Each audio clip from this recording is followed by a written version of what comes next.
being patient. If anybody would like coffee or water, make yourself into the kitchen, make yourself at home. There's a coffee machine in there and water in the fridge. Okay, it is 6:34, and this is the regular meeting of the East Bay Township Board on Monday, May 8th. We'll call the meeting to order, and if you join me with starting with the Pledge of Allegiance.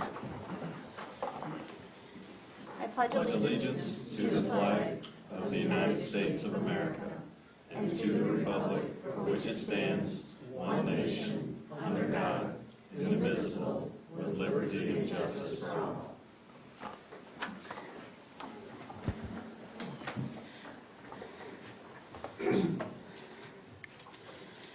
Okay, Ann, would you start us with a roll call, please? Bartlett. Yes. Lyle.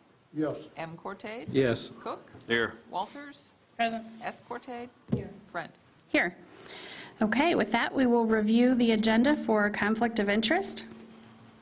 You have the agenda items there in front of you, which include site plan review, Hayfield Manors, Victoria Farms, short-term rentals, which includes the moratorium extension ordinance and the short-term rental ordinance and amendment discussion, and a planning and zoning verbal update from staff. We do have some other items on the consent agenda, and I'll go over those, but for consideration with the conflict, we have an ACH exhibit update, an MDOT resolution regarding the right-of-way permitting, a PAR planned grant award agreement. We will note that Trustee Lyle is on that board, so we're aware of that. Disposal of surplus equipment, and the TTCI initiative resolution, and a ZBA appointment. So with that, does anybody declare a conflict? Okay. Is there approval of the agenda? I'd make the motion to approve the agenda as presented. Support. Okay, motion made by Lyle, support by Walters, to approve the agenda as presented. Any further discussion? All in favor indicate by saying aye. Aye. Opposed by no. Okay, we'll move forward with that agenda. We will come to public comment, and we'll have Ann go over the rules for public comment. I will note, there was a question on a consent agenda. We do ask for it if the board or the public would like anything removed from the consent agenda later, after the public comment. They're welcome to speak up at that time. But 1 minute. Do you know where the cards are? oh, probably maybe in that box. They may have gotten moved for a meeting. Thank you. Yep, you can just pop it open. Open the. Is it down there? Is maybe in there. I've seen them move there before too. Otherwise, we'll just give a verbal warning. Ah, perfect. Does it have her name placard there too?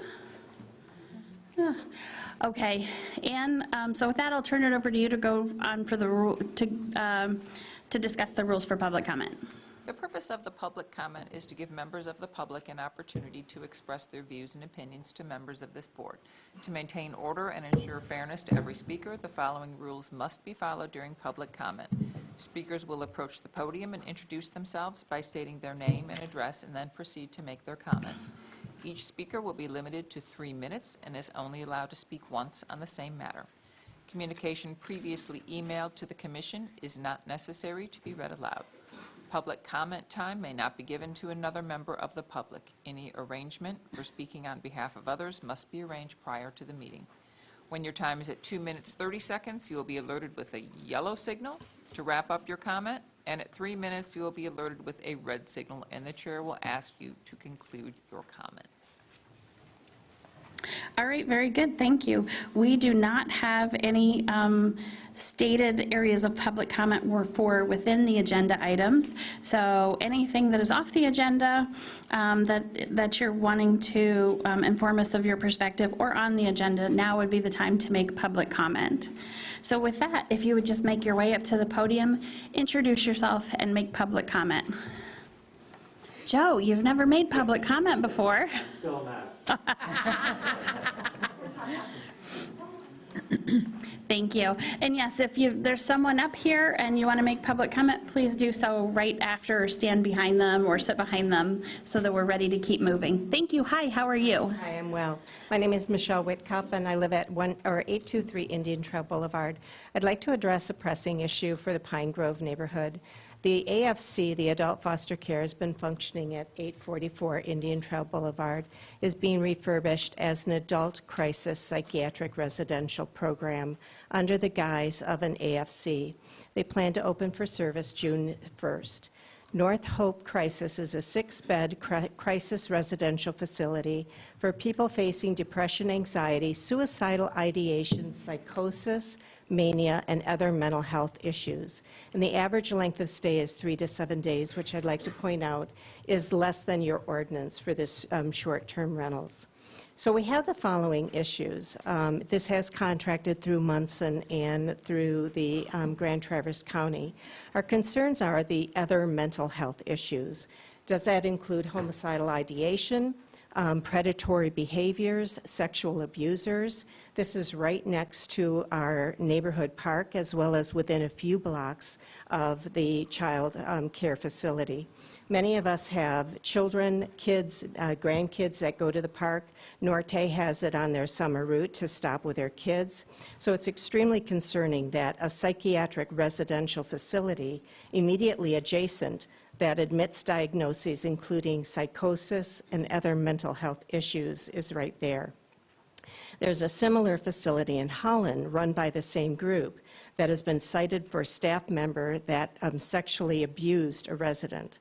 So I question how they vetted their staff and how are they protecting not only their residents but also the neighborhood from sexual predators. And what about, again, people with suicidal or homicidal thoughts and ideation. On one hand, it might seem far-fetched for us to have to worry about this, but all you have to do is watch the news any day of the week to realize that we all have to be concerned about these issues. People who are experiencing psychosis or other mental health issues, such as paranoid schizophrenia, experience hallucinations and delusions. So what happens when they see or hear children running around the neighborhood or the facility or the park right behind them? How is that going to impact them, and how safe is that going to be for our neighborhood? We really don't have any idea about their admission criteria or their policies or procedures that are in place to protect us. Hope Network has agreed to a Q&A session for their senior leadership this Thursday here in this room at 6:30, and everyone in this room is welcome to and encouraged to attend. It's important to know that there's no real definition for adult foster care home in the Michigan Public Health Code, and due to those loopholes, AFCs can be used for any reason, such as what's happening here, right next door to where any of us live.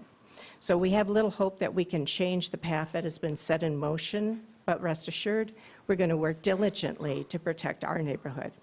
And finally, as community members, we recognize the importance of such a facility and the need for mental health services. What we really disagree with is the setting, such as this facility, that has no limit on the admission diagnoses in a residential setting immediately adjacent to a community park frequented by our children with no input or notification of the neighborhood or of the township. And that is really concerning to us. So thank you. Thank you. Next for public comment. Hello, how are you? Good, how are you? Good. Let me adjust, seeing how I am much shorter than most. So my name is Abby Hawley, and We don't discriminate here. You can be short. I'm shorter too. of the Vertically Challenged Good. So I work at 420 East Front Street here in Traverse City. My name is Abby Hawley, and that's spelled Hawley for the meeting minutes. Good evening, my name is Abby Hawley, and I'm here as counsel on behalf of the Port Traverse Condo Association to voice their concerns. I am commenting in support of the clerk's correction to your minutes for the April 5th, 2023 meeting, which includes reference to Resolution 2023-15 relating to the bottomlands conveyance for 1773 US 31 North or TC Water Sports. First, the resolution has already been declared adopted by the Township Supervisor and certified by the clerk on April 5th, and it has been posted to the Township's website despite this board not yet voting to approve those final minutes and that resolution. Second, the resolution itself includes language not contemplated or voted on by this board and is contradictory to the Planning Commission's approved site plan for TC Water Sports.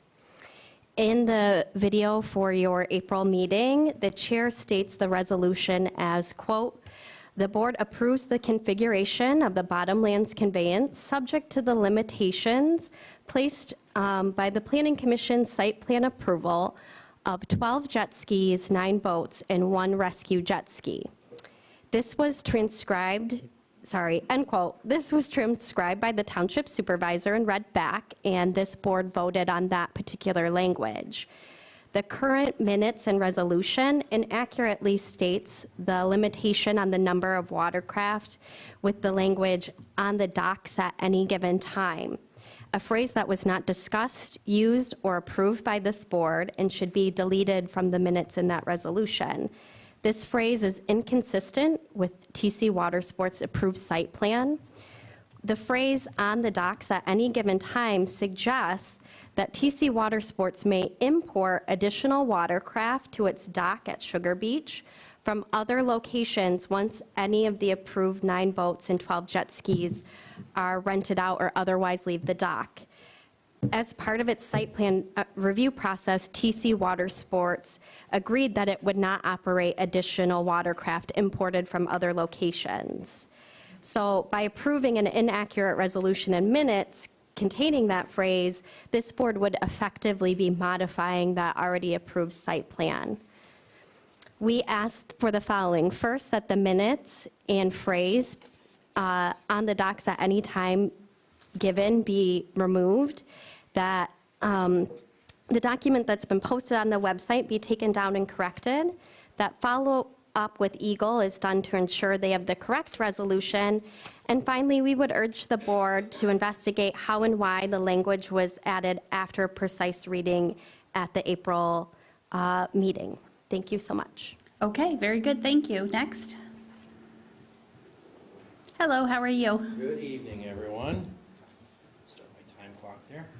My name is John Jury. I live at 1615 East River Road here in Traverse City, and I also operate an STR at that location.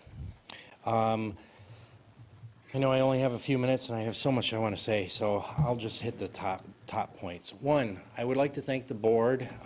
There appears to be a change on the East Bay Township website where it is very easy now to click on to be able to file a complaint on an STR.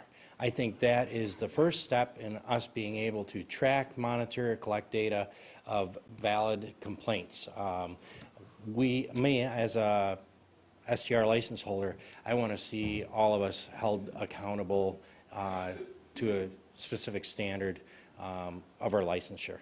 So when a complaint comes in, the public can easily form a complaint. So thank you. Secondly, we have talked multiple times about this, what I've been calling the 1 in 7 rule.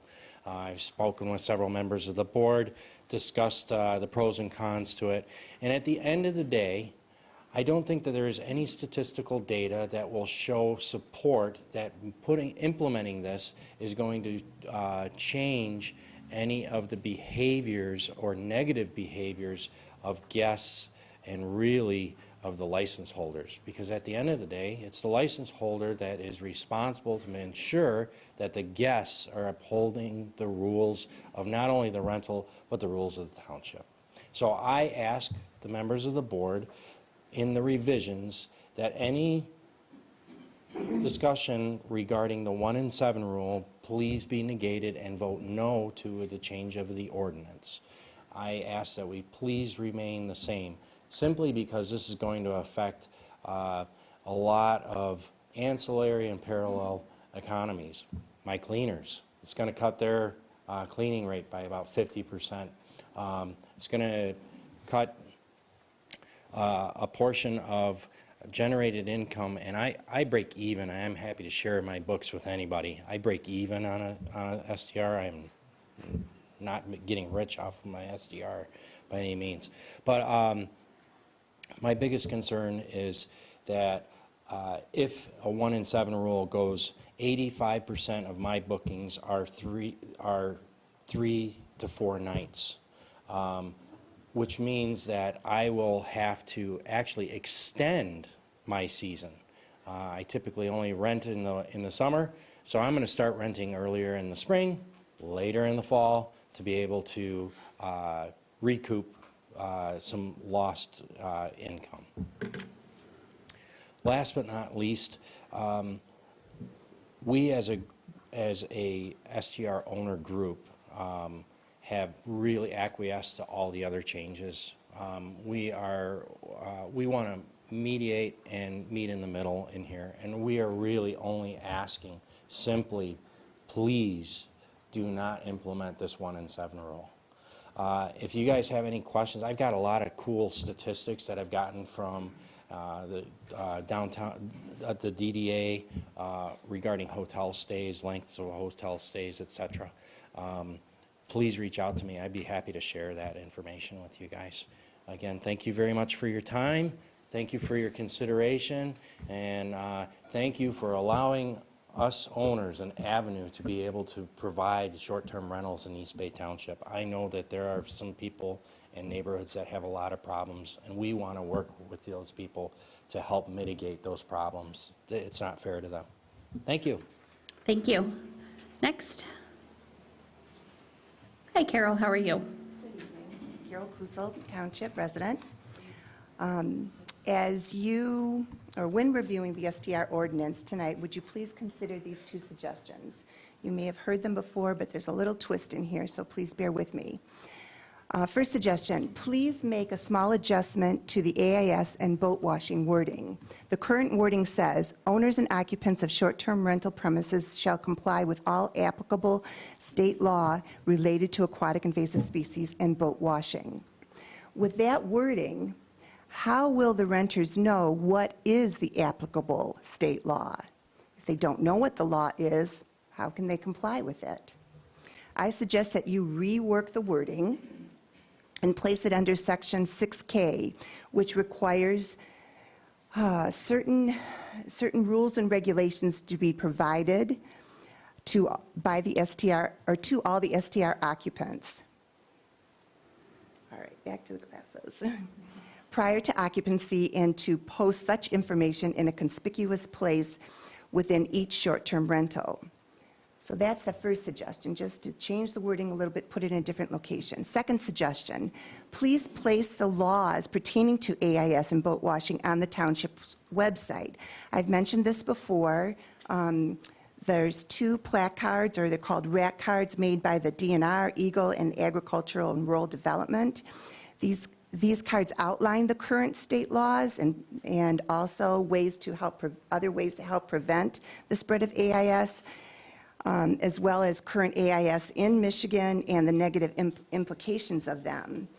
Today I emailed to you a copy of these, so information can be put on your website, and the STR owners could refer occupants to your website, and they could also just download that and print it and put it in their rental properties. Now, some folks, including maybe some of you, may think this is only applicable to STRs on waterfront property, but that's not true. Think about this. Any renter could bring any watercraft that's been in any multitude of water bodies having AIS, and then use those said watercraft in any river, lake, or bay in our township or our region. My lake association plans to email the rack cards and some other information to Cabin Court and STR owners on our lake and ask them to protect our lake and our property investments by posting the information in their rental properties. Now, they may comply or they may not. I'm very proud to say that some already do so. But that doesn't address all the other renters throughout our township. That does come with extra expenses to the association for the printing, the envelopes, the postage, and even the cost of the FOIA to get the STR list from our township, plus the volunteer hours. In conclusion, I believe that all of you are well aware of the long-term impacts, negative impacts of AIS. Once present, the management of AIS is costly and long-term, and it's basically irreversible. The township and its citizens need to work together to educate all citizens and visitors to work to prevent the spread. Please discuss my 2 suggestions tonight and hope you choose to implement them or something similar. Remember, the goal is to protect our water, the critters that live in and on its shore, and our property investments. Thank you for your anticipated consideration. Thank you. Next. How are you? Good. So my name is Megan Pollard. I live at 9534 Amadon Drive. I actually own my own cleaning business, and so I would like to speak about the short-term rental issue. The 7-night minimum would cut my business by 50% because a lot of my cleaning business is in East Bay Township. And this would also affect me providing for my family as well as like my employees that I have who have families as well. And I would also probably be forced to lay off employees if my business is cut by that much. Because like I said, the majority of my business is, there's a lot of cleanings that I do in East Bay Township, multiple cleanings a week for the same rental. So I just wanted to see it. Thank you. Next. Are you waiting for public comment, ma'am? Yes. Hello, how are you? Hi, how you doing? My name is Chris Peasney. My wife and I just built a cottage on Spider Lake. It's 4045 Moonlight Bay Trail. So it's a STR issue, but a little different issue. My issue is not being able to get a license. So just a little background. We purchased our lot in 2020, started to build, it's going to be a family cottage in early 2021, well before the moratorium was enacted. Our intent was always and is to use this as a family cottage, but also rent it out to generate some rental income. In our process of building and designing, we took that into account, that we added some amenities, did some things that'd be attractive to renters. What happened with us, because of COVID delays, our project, which was supposed to be done early 2022, didn't get done till late summer of 2022. So by the time we were done, the moratorium was in effect, and we were not able to get a license. So we're hoping that there's a way maybe we can get grandfathered in because of the circumstances, if it's possible to say, people that in my situation or a similar one wanted to get a license, weren't aware of the moratorium, and then weren't able to get one, that somehow we are able to get a license. We found Spider Lake in East Bay Township because of short-term rentals. Back in 2018 and 19, we rented on Rennie Lake and Spider and really liked the area and decided we wanted to get a cottage here. We weren't necessarily going to build, but that's what we ended up doing. And we think typically that's a good thing. We invested time and money into the area, wonderful area. We hope to be here a long time. It is somewhat contingent on being able to get a license and doing some rentals. And so my situation is a little different. I mean, it's not an Airbnb. It's going to be limited rental use. It's really a cottage. It's for the family. So so please take that in consideration when you're finalizing the policy. Thank you, Chris. What was your last name? Peasney. That's Peceny. And I Thank sent you. That's right. I sent an email out. Yep, I recall. Okay. Yep, thank you. Thank you. Hello. Hi, how are you? Good, how are you tonight? Great, thanks. Good. My name is Tricia Fry, Tricia, last name Fry, F-R-E-Y. And I'm speaking on behalf of Rivershire LLC, owned by my sister Sandra Fry Stegman and myself. And the address is 2044 East River Road. We have 3 areas of greatest concern regarding STR potential restrictions in East Bay Township. 1, owner's ability to transfer the STR license should we decide to sell the property. 2, LLCs should be allowed to own STR properties. 3, the 1 in 7 rule. Regarding the latter, we fail to see how this rule would have any effect on the availability of long-term rental properties in East Bay Township or reduce incidents of noise, disruptive behavior, etc., if those are indeed your goals. Most of the guests at Rivershire stay 3 or 4 nights. We have very few guests that stay an entire week.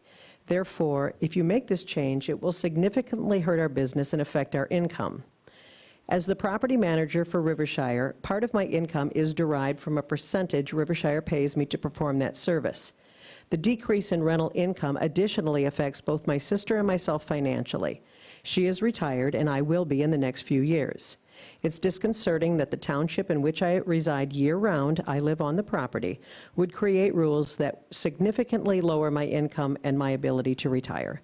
We respectfully request you remove this restriction from your proposed changes. Additionally, regarding noise and disruption, we've never had a complaint, even though we have a nearby neighbor. This is due in part to the fact that we make it very clear in our property description and rental agreement that the gathering of large groups, fireworks, firearms, loud noise, and raucous behavior will not be tolerated. We also have established quiet hours of 10 p.m. to 9 a.m. Every guest signs a rental agreement where these rules are clearly laid out. Consequently, we have guests that want a quiet, relaxing experience. East Bay Township already has rules in place to address issues with STR owners whose properties tend to repeatedly have issues. Please use your rules and regulations to enforce the policy of the offenders without penalizing the owners who respect and follow the rules. I do appreciate the opportunity to operate an STR in East Bay Township. I love living here. It is my community, and I thank you very much for your time this evening. Respectfully submitted. Thank you. Trish, can I ask you a quick question? I didn't catch, you mentioned the owner's ability to transfer. You mentioned 3 things. Owner's ability to transfer, the 1 in 7 rule. What was the middle one? Owner's ability to transfer the STR license should we decide to sell? Yes. What was Okay. the one after that? Oh, I'm sorry. LLCs, and maybe that has been Okay. taken off? That's been taken off? The proposed? We'll get into that. Okay, yeah, gotcha. through Thank Okay. you so much. Thank you so much. Have a good evening. Hello, how are you tonight? Thank you. Good evening. Judy Nemitz, East Bay Township. I'd just like to address that the water, our waterways, is in the public trust, and it is the right that we all have access to the surface. However, the responsibilities often fall upon the riparians to monitor, to clean, and to foot the bill should there be AIS. And so I would like to echo what Carol said, and if we can work with the education part of this and get this into possibly the July newsletter from the township, maybe an article on AIS, to help with the education of the control. We know that once this does happen, all you can do is control it. The DNR also does send out pamphlets, but of course, as you well know, they don't assist with boat wash right now. And so I think it's imperative that we all work together to try to educate our community and our guests on AIS. So thank you very much, and thank you for your work on short-term rentals. You've done a great job. Good night. Thank you. Next. Good evening. Brandon Behringer, 937 Avenue B. I had a statement written out, but I think a lot of it's been covered, so I'm just going to kind of wing it. I just wanted to add a couple things that I've seen. One is I'm kind of worried about the township protecting the ability of property owners to use their properties to generate income. I think with this inflation that's coming and these rising taxes and everything, a lot of people on fixed incomes aren't going to be able to keep their properties, pay their mortgage, and they should have the ability to rent out a spare room in their spare time. If you look at what Atlanta did recently, they adopted an ordinance where it was to have an STR, you have to be a resident of Atlanta, and you can have no more than 2. And I think that would fix a lot of the problems that have come up.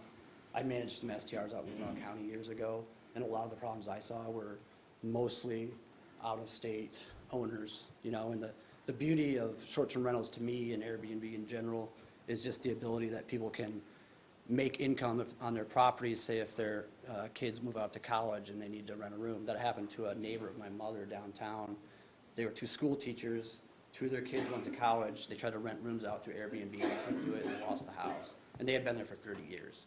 So I think I would just encourage the board to look at those kind of situations and maybe make something where if you're a resident of Traverse City, you can have that ability to rent your property. Maybe they get some sort of priority on the STR application process or something like that. So I just thought I'd share that. That's what I've seen. I was an econ major in college, so I've watched the stuff. And I think with this inflation that's coming, a lot of people could be in a bad position. So I think we should really look at people's ability to stay in their homes that they've been in forever. So thank you.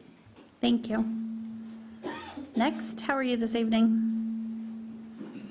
I'm Susan Tim, 918 Juniper Street, Pine Grove subdivision, and about the STRs. One thing is, I do not believe in transferring the license for STRs to a new buyer. If we are going to cut back on how many are in an area by transferring these licenses to, by selling the license to the new buyer, that will not help. I like the 1,000 feet because, like I said, I got 3 of them within 500 feet of my home. Also, I'm not totally against the short length of time, every 7 days. I can understand the people who rent them out, that'll be a hardship for them. But there's something I want to say to the people who do use this as a business. If I wanted to live in a business area, I would have bought my home in a business area. I moved into a residential area, not a business district. So that's what I want to get through with that. Thank you. Thank you. Have a good evening. Hello, how are you tonight? I am good. Nancy Gonzalez, 709 Munson Avenue. I would like to speak to the 7-day minimum on the short-term rentals. It seems that owners have repeatedly told the board that they can't possibly work with the 7-day period, that Verbo and Airbnb are just not set up to handle it. Tell me then, how do they apply the current 4-day minimum? I think that answer is simple. They don't. At the last meeting, you had an owner tell you straight up during public comment that there are times that he rents for 1 night. Do you seriously think he waits 3 days before he rents again? And exactly who monitors that? The reason there should be a 7-day minimum is to mitigate the harm to the neighborhoods and hopefully attract those people who really want a vacation, not a weekend blast. If you allow owners to continue to rent multiple times per week, you have doomed those families who are unfortunate enough to live next to, across the street from, or behind a short-term rental to an eternity of living next to a de facto hotel. Only in a hotel, there's a front desk that you can call who will immediately attend to the problem. They have no such recourse. You can call the representative or owner, but we all know it's not the same thing. Sure, you can call the police, but how many times can you do that without being labeled the complainer at whatever street? And at what point do the police stop taking you seriously? You've also made it impossible for those individuals to sell their home at a reasonable price and move elsewhere, as they'll take a huge loss in their property value, because no one chooses to live next to a short-term rental. It's really not the responsibility of this board to make sure that these short-term rentals are profitable for those who own them. Nor is it up to this board to make sure legacy cottages stay in the family at the expense of their neighbors. It's also not the board's responsibility to create rules allowing multiple rentals per week so that people can afford to own their second vacation home. It is up to this board to protect the rights and property of the citizens of East Bay Township. As quoted in Section 1, purpose of this STR ordinance to protect and promote the health, safety, and welfare of all citizens of East Bay Charter Township while protecting the integrity of those residential neighborhoods which were developed with the intent of single-family occupancy. This township board passed this ordinance in 2019, which created these problems, and this is the only entity that can fix it. Please take the well-being of the actual citizens and your constituents of East Bay into consideration and do the right thing for them. You have the opportunity to turn this around. Please take it. Thank you. Thank you. Further public comment? If there is additional public comment, please come stand behind this, this person who's commenting so that we can keep things rolling. Hi, how are you this evening? I am fine. My name is Teresa Woods. I own Visit Up North Vacation Rentals. It's been in my family since the 70s, so this is not a new issue for me. I have been going to these meetings in several different townships and several different communities for years. In fact, I was here at every meeting that you guys had back when you started the license program. I just want to say there's, you know, I understand the neighbors and everything else, but it seems to me that when we have rules in place, they really are followed when there is somebody behind the situation. Like if there's somebody here in town, a local business, we just don't have the issues. We have so many things in writing to stop people from behaving badly. And, you know, and if they do, immediately they have to get removed and they don't get their money back. So it's a real good deterrent. I probably do about 4,000 rentals, and that's all over the community a year, and I probably have 10 that I would not invite back, which do go on a blacklist. Most of them are because they are not nice to my staff or they have bad housekeeping, not because they have the police called, not because they behave badly. And typically, if I do have my neighbors call me and tell me that somebody is a little loud, I call them. They don't realize that their voice carries over water, and then they go back inside and they behave, and we don't have problems anymore. I'm just concerned because there has been so much negative about short-term rentals and the housing and all that kind of stuff. But when you're looking at a family cottage that's been in the family for years, or a big home that somebody hopes to retire in, I mean, there are some investors, but they're very rare. And so those people are trying to move up here and get this life too, and their taxes are huge and really help our school systems, help our communities. The money that they bring helps our families, our communities, and helps so many people stay here. I grew up in Leelanau County. I went kindergarten through 12th grade at Leland Public High School. When I graduated from high school, you could not live here and make a living in this town. It was very difficult. And because of tourism and agriculture, of course, our other biggie, there's a lot more people that can stay here and live here year-round. I know that there's a lot of people that have moved here recently, and now that they're here, they want to close the doors. And that's just not what we were built on here in northern Michigan. We do have a huge draw for tourism.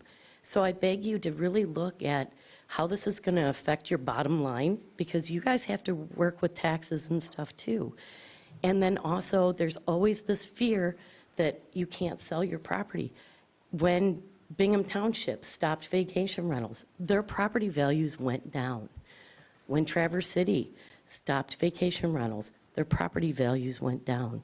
And we are going into another area in time where we could start to see our property values go down, and that's exactly when you're going to have people having to sell and lose a lot. So I just beg of you to please look at your moratorium, maybe look at the people that have got caught up in losing their license because they forgot or something was going on with COVID. And also, you know, we do weekend business in the off-season. Thank you so much. Thank you. Any further public comment? Okay, we'll move forward with our agenda. Correspondence and reports. The board will find that there is an article about short-term rentals. An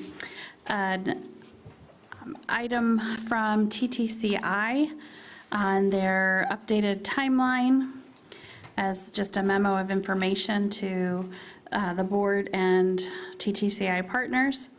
The PAR Plan newsletter.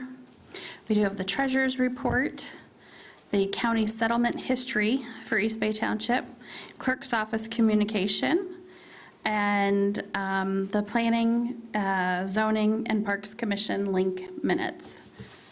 So that is available for you to review. And then we'll move on to the consent agenda. And if you'll cover the introduction for the consent agenda.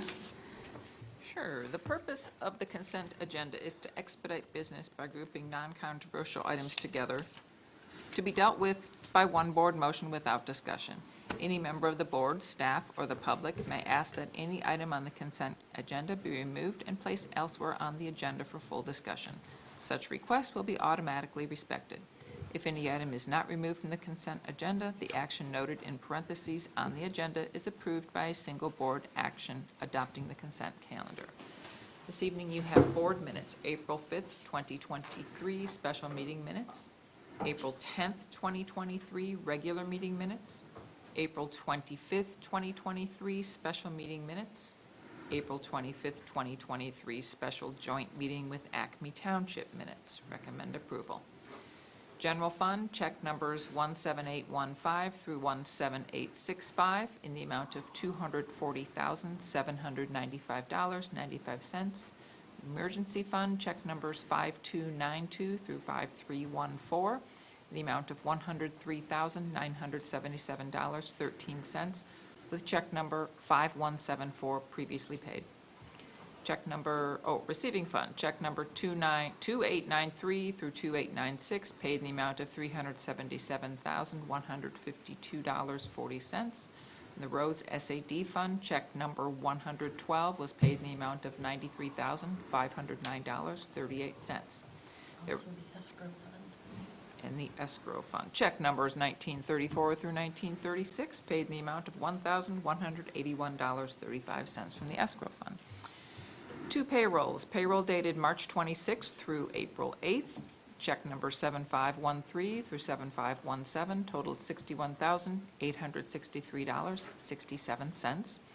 And the payroll dated April 9th through April 22nd, check number 7518 through 7522, totaled $59,849.29. Total payroll, $121,712.96. Total amount paid, $938,329.17. There are no proposed budget adjustments, and there are other items.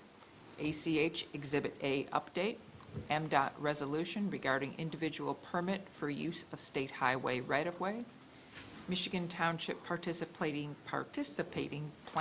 plan grant cycle 24 award agreement, disposal of surplus equipment, Traverse Transportation Coordinating Initiative resolution, and the Zoning Board of Appeals appointment. Great, thank you. Sue, did you happen to take a look through and see the last resolution number we were at? Yes, 2023-19 would be the next resolution. I would expect that that would be the MDOT one. Okay. 2023-20 would be the TTCI resolution. Okay, very good. Now, we do have a request to pull the April 5th minutes, as well as we received a question regarding the April 25th, so I'd just like to pull those as well. We'll just briefly take a look at those. So with the April 5th meeting minutes and the 25th, and that is the meeting with Acme Township specifically. If we could pull those minutes, is there anything anyone else on the board would like removed from the consent agenda? Not anything pulled, but just a clarification on the Sure. ZBA appointment. Sure. The name's listed twice in a different name. One's Louette, and one's Luann. Just want to make sure we're nominating the right person. So it's Louette, and I'm sorry about that. I did run the whole thing with Luann, and then I was like, that doesn't seem right, and I went back and changed it, and I must have missed it in a place, so thank you. Louette, correct, yeah. All right, so thank you for that. With that, is there any additional items anyone from a member of the public would like removed from the consent agenda? Okay, well, I would suggest that we would remove those two sets of minutes, and let's go ahead and take care of those right at the beginning, right before 8A, if that's fine with the board. So are you moving 3 sets of minutes? Nope, just two. The April 5th and the April 25th with Acme Township. Yep. So with that, then, seeing nothing else that needs to be removed, is there a motion from someone on the board?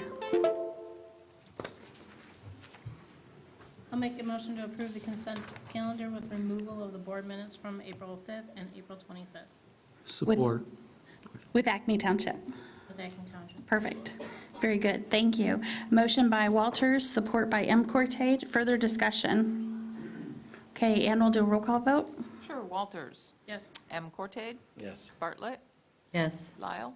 Yes. Cook. Yes. S. Cortate. Yes. Friend. Yes. Okay, with that, we will move on to the business before the Township Board. We will take up those minutes first. Sue, do you want to go over the request on the April 5th minutes? Certainly. We had a request for us to take a look at the resolution and the minutes that the person requesting had reviewed the video and found an inaccuracy. So I did look at the video, I did read the minutes, I did look at the resolution, and what has been brought to you is the proposed correction as it was stated in the meeting with the removal. If you're looking at those minutes, it's the second whereas. It is business before the board, item 1, so it's on page 1 towards the bottom. Sorry, go to page 2. What was presented has now been changed to remove the word emergency and on the docks at any given time. So the way it was stated, the way that it was passed as a motion was the approval is subject to the Planning Commission site plan approval for TC Water Sports to have 9 boats, 12 jet skis, and 1 jet ski for rescue. So what we are proposing is that is also the language that is changed on the resolution. We have, Beth and I both have spoken with Eagle to let them know that that is changing, that we will be, once this board approves the change in the minutes, the resolution will be amended, and we will send them out the new resolution as well. So I'm not sure how it became that way. I think it was probably because it was one of those extremely long meeting nights. I don't know. The intention was never to inaccurately state this. So it will be removed with the adoption of these minutes. And the board has this copy of the redlined minutes. They were copied when I sent the requester the information. So you had it at 2:15 today, and then it is also on your desks. So. And it was sent to Eagle. Okay, yep. So the emergency word is crossed out and for rescue is entered, so it relatively interchangeable, can understand that. And then just the verbiage on the docs at any given time is being stricken. Correct. Okay, and the minutes will reflect that and the resolution will reflect that. So with that, is there approval of the recommended minutes with that change? For April 5. For April 5. For April 5. I'll make that motion. Okay, is there support? Support. Motion is made by Bartlett, support by M. Cortate. Is there further discussion? All in favor indicate by saying aye. Aye. Any opposed by no? Okay, with the resolution, we don't need to take another vote on the resolution. The resolution passed as the verbiage, and we always follow up with those, so that will just change accordingly and will be refiled. So with that, I do know we had someone here who was requesting that, and I'm not sure if she's still here or not, but I just want to make sure, are your questions answered? All right, very good, thank you. Thank you. All right, and we'll move on to the April 25th minutes with Acme Township. We did receive an email on this. I looked at it pretty briefly, hopefully, so you got a chance to review it maybe a little more in detail. What I saw, really, though, they were questioning something that did not even have to do with the content of the meeting. It had to do with a completely different sewer line and with Acme Township, and it was not pertinent or germane to the public hearing. And again, minutes are not a verbatim reflection of the meeting, but a reflection of the actions of the board. So with that, if someone would like to offer changes or offer passage of it as it stands now.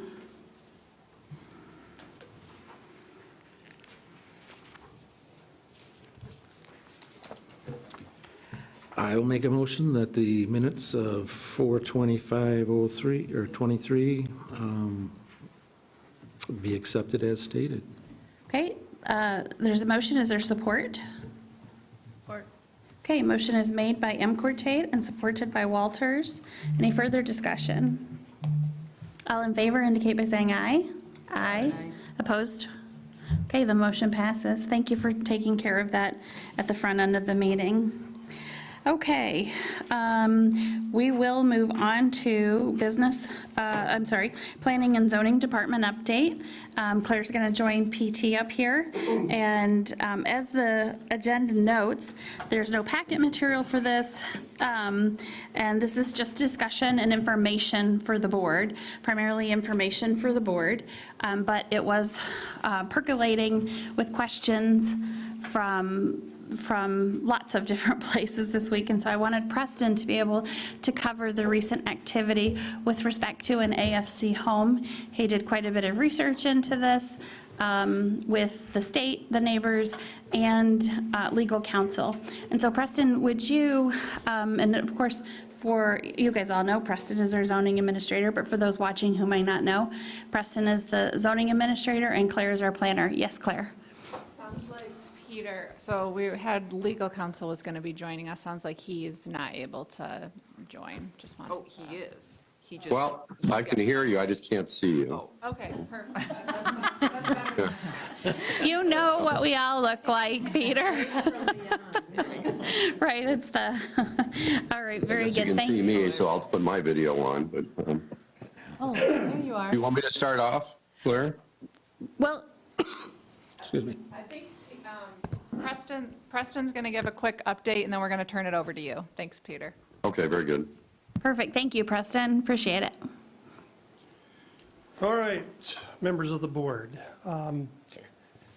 Very end of March, I received correspondence from a resident with concerns over a change of use at a AFC home on Indian Trail. I know that place personally, and I know it has a historic use as an AFC, and when I received this correspondence, I referred to our zoning ordinance, which is 621, and under that ordinance, if it's a AFC of 6 beds or less, it's notes in black and white that it's considered a single-family dwelling and shall not be subject to the requirements of section 622, which 622 is definitely not related, fitness centers, but it doesn't speak to our ordinance if it's a bed, beds of 6 or less, and that's what this new facility would be, which the home just sold in the last couple months, and Hope Network purchased the home for 6 beds or less, and then they obtained a state license to operate as an adult foster care. So when I got the initial contact, I cited our ordinance and pretty much left it alone at that point. Started receiving some more correspondence that expressed concerns over potentially the types of care that would be rendered there. That led me to reach out to Hope Network. I got an email from the executive director. I forwarded our ordinance to her, and I said, please review and let me know if there's anything to the contrary in regards to what you propose you're going to do there. There wasn't. I was hoping for a phone call. I got an email back from the executive director. Through additional correspondence, I reached out again to Hope Network, spoke to another woman there, as there was concern from information that some neighbors had gotten that this was possibly a substance abuse facility as well, which was very contrary to the initial information that I got. So I spoke to not only Hope Network, but I also spoke to the state licensing authority that granted the AFC license, and they said absolutely not. This has nothing to do with substance abuse. We're not licensed for substance abuse. Legally, we cannot treat somebody for substance abuse. It's voluntary care for anyone who's been diagnosed as developmentally disabled or mentally ill. They have to have that diagnosis before they can be treated there. So for example, someone who might be detoxing from a controlled substance, they can't wander in and be treated there. There simply isn't a protocol for it. They're not licensed for it. If that is a manifestation of a mental disorder, that there's a chemical dependency that manifests, they can regulate meds. They cannot prescribe. They cannot really treat. So, you know, by both entities, the state and Hope Network has nothing to do with substance abuse, but does have a change in that it is developmentally disabled and mentally ill. So this information was shared with some of the residents that have been in correspondence with me, and there was additional questions from residents, so a meeting took place here. And I'm going to back up. Prior to this meeting with residents, which was last week here at the Township, I also spoke with the state licensing, with the gentleman who actually issued the license to this facility. And to quote him, he said, well, either they're excellent at fraud or they met all the criteria. He went through a bunch of information and he said, I find nothing of concern. They fall under the requirements and the standards for an adult foster care in the state of Michigan, and I had no reservation in issuing that license. So then we had the meeting with some residents, and by the way, Peter has been involved in this pretty much from the beginning. After speaking with Claire about some of the residents' concerns, I reached out and involved Peter throughout this past month. Go ahead. Just as a clarification, when you say meeting, so people watching this know, this isn't a meeting as in this type of context. This is an internal administrative meeting where someone requested to speak with you. Yes, ma'am. Okay. Yes, ma'am. A resident requested to speak with me. 3 people actually showed up, but it was just the 4 of us. Okay, thank you. And so that meeting took place. I expressed that based on everything that I had looked into, I didn't know what else that I could do for them, and that our ordinance didn't speak to it. I wasn't armed with some of the information that Peter is going to go over tonight. I think that's why we have Peter around, as he's got that ability, and encouraged the residents to, make their voice known and reach out to avenues that, other than the township, that may be able to influence change down the road. And that's kind of where I've left it. Okay, for clarification, before we go to Peter, have there been any complaints specific to activities there now, or even as you know it generally as an AFC before? Although, granted, that was a different entity operating that AFC, so it wouldn't necessarily correlate, but was there any specific instances or activities there that were of concern? So in my time here, there hasn't been a complaint. Okay. There have been some changes on the property that brought some concern to the residents, such as parking and then a fence that's being put up, but there were no complaints of any type of activity or anything that's happened, no. Okay, thank you. Would you like to, we'll turn it over to Peter. Yeah, I think this is a good time for Peter. Peter, are you there? I am. Let's start first with adult foster care facility is actually defined. It's under Chapter 400 of the Michigan Compiled Laws for Social Services. And it's defined as a facility meaning a home or a facility that provides foster care to adults. Adult foster care facility includes facilities and foster care family homes for adults who are aged, mentally ill, developmentally disabled, or physically disabled who require supervision on an ongoing basis, but who do not require continuous nursing care. And then the statute, and that's under subsection 4 of MCL 700.703. I think I've provided copies to you. And there are some exceptions to what is an adult foster care home, and we've gone through, I think, with Preston and I, most of them, to see if there was any exceptions that would apply. But of course, obviously, the state, as a licensing agency, would certainly know about whether or not a facility is an adult foster care facility prior to issuing them a license. Preston's going to follow up a little bit more with the state. But just as importantly, and the reason I cited that statute first is actually under the Michigan Zoning Enabling Act under MCL 125.3206, and that's in the Zoning Act itself. It states that except as provided in subsection 2, and that subsection doesn't apply to our situation. Each of the following is a residential use of property for the purposes of zoning and a permitted use in all residential zones and is not subject to a special use or conditional use permit or procedure different from those required for other dwellings of similar density in the same zone. And it states A, state licensed residential facility, B, a facility in use as described in section 3(4) of the Adult Foster Care Licensing Act, which is part of the definitions which I just read to you here. And C, a qualified residential treatment program that provides services to 10 or fewer individuals, which is not our case here. And this law in various forms has been on the books for quite some time. And so you can see that when it comes to zoning regulations, municipalities and under zoning ordinances have very little leeway as far as regulating in this area. That would even include an attempt to require a site plan review for an adult foster care facility, which otherwise wouldn't apply to someone who is applying to receive a zoning permit for a residential use of the property. So it's pretty strict. It's kind of similar to the language which is also coming down the pipe for gravel pits, which I'm sure some of you or most of you are aware of as well, that the state has really carved out an exception, a regulatory exception, in this area.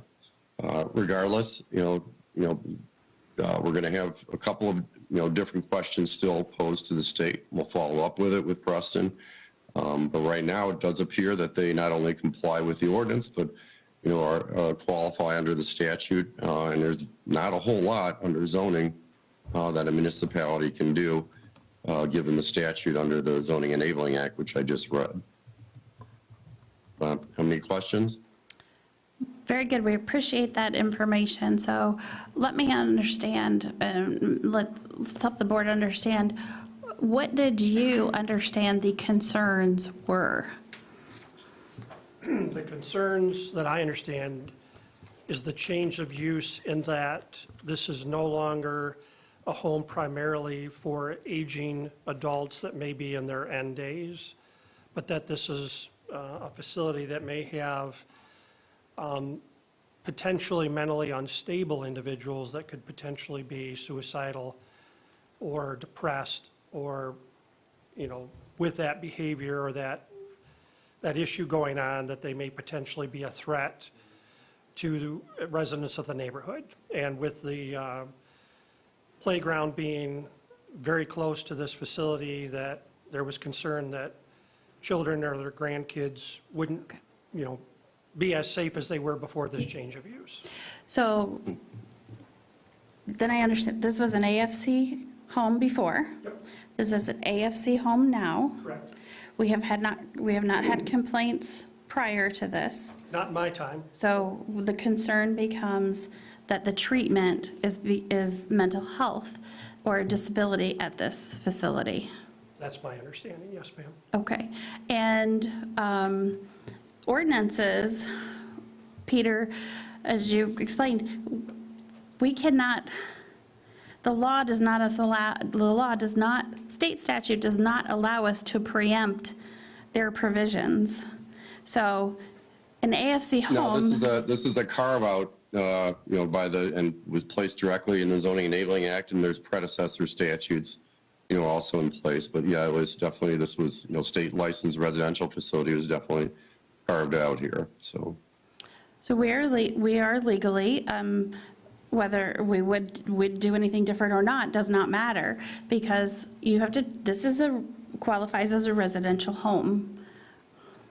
Well, and the other thing I'd like to point out is that even if the statute wasn't there, all right, although I assume that the regulation, the zoning ordinance was put in place partly due to this statute and predecessor statutes because some of the language is exactly the same, Section 621 basically, allows this use under the current zoning ordinance as well. So even regardless of the statute, which obviously is the background of this here, it's also clearly set forth in the zoning ordinance as well. Okay, very good, thank you. Do any board members have any questions regarding this issue? I got a couple questions. I'm not fully understanding all this, but just a little background. We did foster care for 10 years for adolescents. They weren't adults. But within foster care, my understanding is they come there and they're there a month, a year. They're not there for 3 days and then gone. This, to me, and I've got to go with what the attorney says, but Center One up at Munson has lockup unit for when they got somebody that's, for no better term, going off the deep end, having a hard time, where they're only gonna be there for 3-4 days. And that, if I'm reading this right, that's what this says, average stay is usually 3 to 7 days at their facility. And so it seems to me it's more of a treatment facility than a foster care home. That's just my belief on looking at it. Yeah. So that wasn't. And Glenn, that's part of actually what we're going to follow up on there because I have a couple of questions, for the state, which Preston's going to check on. So we're not quite done with this, but that is a little bit different, although the statute itself, doesn't really talk about the number of days that a party has to stay, but we're aware of that, and that's part of what we're going to follow up with the state, as well as the applicant. But again, that was more an observation, not with the statute. I haven't been there, I haven't went through it, probably won't ever, but when I look at it, and when I look, I knew about Center One, I know what treatment center is per se in general. And when I'm reading this, if it's 3 to 7 days, that to me appears to be a treatment center to get them back down, and then they go. In foster care, it wasn't like that. Foster care was usually long-term for us, but, it was at least month to month. It wasn't 3 days, so. Any other questions from board members? I guess just, I'm trying to make a connection. We have a similar type facility on Supply Road. Is that the same type thing, or is that a longer stay? There's 2 buildings there on Supply Road. Is that for post-head injuries, or what is that for? Yeah, that's head injuries, that's my understanding. At least when Okay. it was proved, that's. I'm just trying to do a correlation, because I have concerns too. If that revolving door is going on with folks that are in various stages of treatment, I'm back to the one down on the Indian Trail area. I have concerns that if someone is detoxing or doing whatever, how does that affect the community? I understand the intent here in this. I appreciate having that, because it sounds like there is some very clear language that this law requires that we can't preempt, but it is concerning. Given our climate in this world these days, that does concern me. I think our climate is one where mental health treatment is necessary. And so, Peter, there are carve-outs like this with childcare, right? With homes, offering childcare in a home, right? So in a residence, if you have a neighbor who is offering childcare, albeit very different than treatment, I get that. The carve-outs for adult foster care homes. Do you speak to a little bit, why does that law not allow our zoning to take issue over that? I assume it's a policy question, again, similar to, the carve-out which may occur coming up with gravel pits, that the state and the legislature has determined that this is an area where it would be very difficult for proper siting, and they want these folks to be in a more residential neighborhood as opposed to an industrial or standalone district, probably related to, to the type of treatment, which also includes, obviously, the environment that they're in, and therefore, the state decided to preempt, in this area through this statute and through some of the regulations here. Again, the only couple of items there I want to take a look at has to do with the length of time that people are staying there. I haven't found anything in the statute, though, that really addresses that one way or the other. And then who's occupying it besides the patients at the time. And that's what we're going to be taking a look at as well. Okay, thank you. First of all, I want to thank staff and legal counsel for working on this. And, there can be a lot of somebody said. So I really appreciate your taking the time to distill the issues and what can be done, can't be done, is appropriate, isn't appropriate, all of those things, and defining that for us. So I appreciate that. And if not, oh, sure, go ahead, Matt. Yeah, just for Preston, you may know this. Considering the fact that the township doesn't regulate adult foster care facilities, we wouldn't enforce them either. So if there was an issue, what is the enforcement mechanism? I would assume it's the county sheriff's department? Pretty much, yes. Yeah, it would be, yep. How does that, in the event that there's some kind of issue, how does that information get to the state? Is that incumbent on the township to track, or? I'm not aware I have of not. our involvement in that. Go ahead, Preston. Go ahead, Peter. I was just going to say, obviously, if there's conditions or activity that results in a violation of the license conditions, and that's again what we're taking a closer look at there, and the state would receive complaints, and if they're in violation of the license, then the license would be gone, and therefore under zoning they wouldn't be qualified to operate. So it's all tied to the license. All right, very good. Yes, Mindy? So there's an adult foster care facility in my neighborhood, and there's been many owners over the time I've lived up there. And for a while there was fire trucks and ambulances there at least once a week. And right now, I haven't seen one in years. But it has to do with the people that are there, the people that work there, and that kind of thing, but also the amount of people that are staying there. So when there's only 6 or less, there was not a whole lot of activity. When they were trying to bump it up to 10 people in the facility, that's when we got a whole lot more traffic. And when that happened, that was a call to the township, hey, they're only allowed to have 6 or fewer. Pretty sure there's more up there. And then the next time the ambulance went in there, they just counted and then could say something that there is a violation here. We have lots of people here that don't appear to be here. So then the township did knock on the door and say, hey, what's going on? And then got the state involved and say, hey, you're not permitted for this. So, you can see it as a neighbor when things are not going as planned, but when they're going as planned, I haven't had a disturbance in my neighborhood. But understanding the situation, this home has just changed in the last month, 2 months, is that correct? It's not open yet. Yeah, yeah, yeah. It's not Just, open yet. just to make it, that's good, that's good perspective. I just want to be clear, I don't want to tie, for example, a different AFC experience to that one, different owner, different everything, so, okay. Different treatment there too. Yeah. Yep. All right, very good. Thank you a lot, Peter. I appreciate you being here. Thank you, PT, again, for delving into the issue. We appreciate that. Yep, if we have any updates, we'll of course let you know. So. All right, very good.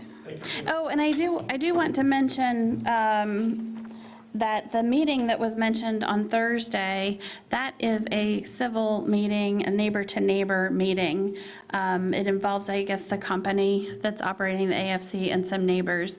That is not, we often, as you guys know, let residents and people in HOAs and different groups use this facility for meetings. That is not a township meeting, and we're not involved with that meeting nor moderating it, and it would not be our intention to do that. So I just wanted to make that very clear, that that is a meeting between neighbor to neighbor regarding civil issues. Correct? Anything else to add to that, Peter or Preston or Claire? Not for me, thank you. Thank you very much. All right, we will move on to site plan review 323 Hayfield Manors, Victoria Farms, and you do have a much larger copy, thank you very much, of this on your desk. Claire, take it away. Okay, so you'll see this is in the agricultural zoning district, just off of 3 Mile. They're proposing 101 single-family homes. It's a subdivision condominium. They're using the residential cluster provision, which basically allows for slightly smaller parcels with the assurance that I believe it's 35% of the parcel is dedicated to open space in perpetuity. So that's the route that they've gone. The site is 119 acres. There was a public hearing that was held by the Planning Commission on March 7th of 2023. On April 4th of 2023, the Planning Commission recommended approval to the Township Board. That was unanimous, although there were conditions that were a part of that recommended approval, and I'm just going to quickly go through those. There was, I believe, 6 conditions that were recommended by staff, and then the Planning Commission, as a part of the deliberation in April, added 2 more conditions. So you'll see that there's 8 conditions that are listed in the minutes, and that's on page 99 of the packet. 99 of 66? 66 is part of your findings of facts, with you're satisfied or not satisfied. Oh, okay. I was looking at the minutes, so it's actually in both locations. So let's go to page 66. That's good, too. So the first one is the updated site plan. You all have that on your desk, and that was updated for 27-23. The second condition is that the approval is based on the proposed site plan depicting private road connections to the south boundary line and to the east, extending all the way to the Cinnamon Ridge subdivision. So you'll see, if you look at an aerial, that the Cinnamon Ridge subdivision provides a future connection, but that wasn't paved, and so the applicant has actually agreed to pave all the way to the Cinnamon Ridge public road and will meet road commission standards. The applicant shall be responsible for paving to the public road Saffron Circle per road commission design standards. 4, the applicant shall submit a cost estimate for plantings plus labor and provide that amount as a performance guarantee to the township, and that would be retained for 2 years. And that is, the applicant has not submitted that yet, but that would be a condition of before we issued a land use permit. The applicant has agreed that all construction traffic will be limited to the entrance off 3 Mile Road as opposed to using the Saffron Circle connection. All conditions as specified by the Road Commission in March 28th email shall be satisfied. And you'll see that email was included in your packet, as well as the Road Commission basically saying the traffic assessment as provided by the applicant is sufficient, and so they will issue a permit, so long as all those, their conditions are met. There were 2 changes to the site plan that were before the Planning Commission in April, and that is that there's going to be a tabletop, which is basically Doug can probably explain it better, but it's basically just it kind of delineates the connection between the 2 subdivisions and shows that you're leaving one community, moving into another community, also provides some traffic calming. And that they agreed to plant some spruce trees along the parcel that abuts the connection to Saffron Circle, and there was residents that were in attendance at the meeting and supportive of that. And then the last one is that all necessary permits are obtained, and all of the agencies have either approved or provided favorable reviews. There's nothing's been articulated with any concerns related from the outside agencies. Okay, do you want to have anyone from the applicant address? Yes, I'd say probably Doug Mansfield would be a good place to start. Good evening, everyone. Doug Mansfield, Mansfield Land Use Consultants, 830 Cottage View Drive, Suite 201, Traverse City, Michigan, here on behalf of the O'Grady Development Group. Kevin and Kyle O'Grady are in the audience with me tonight. And Claire, of course, did a great staff report and great review. Your Planning Commission well vetted this, as well as the agencies that were involved. Really here to say we want to move ahead. We're going to play with this piece of ground a little bit. It is, if you haven't driven by it, it's a fairly flat, fallow farm field. Our intent through the residential clustering is to create a buffer zone, much like is north of 3 Mile, in the ponds and trees that border that, and recreate that agricultural character, along with saving some of the corners of it where the ground did fall off, probably because the farmer didn't want to take that on at the time. So there's a little bit of terrain, we're saving that. But we're also, because the circulation patterns inside this, we've been able to utilize through the ordinance, create these shallow retention ponds. And because it's good, well-draining soils, we're going to use pollination plantings in there to help the bees grow, give them a place with wildflowers and such, planting specifically. And then the only other thing that's characterized through this is we are using a traffic calming element, the tabletop, in between the 2 developments. Basically, that's the road will rise in about 3 feet. It'll go up about 8 inches. It tapers off for about 15, 16 feet, and then comes back down. So it's a gentler traffic hump.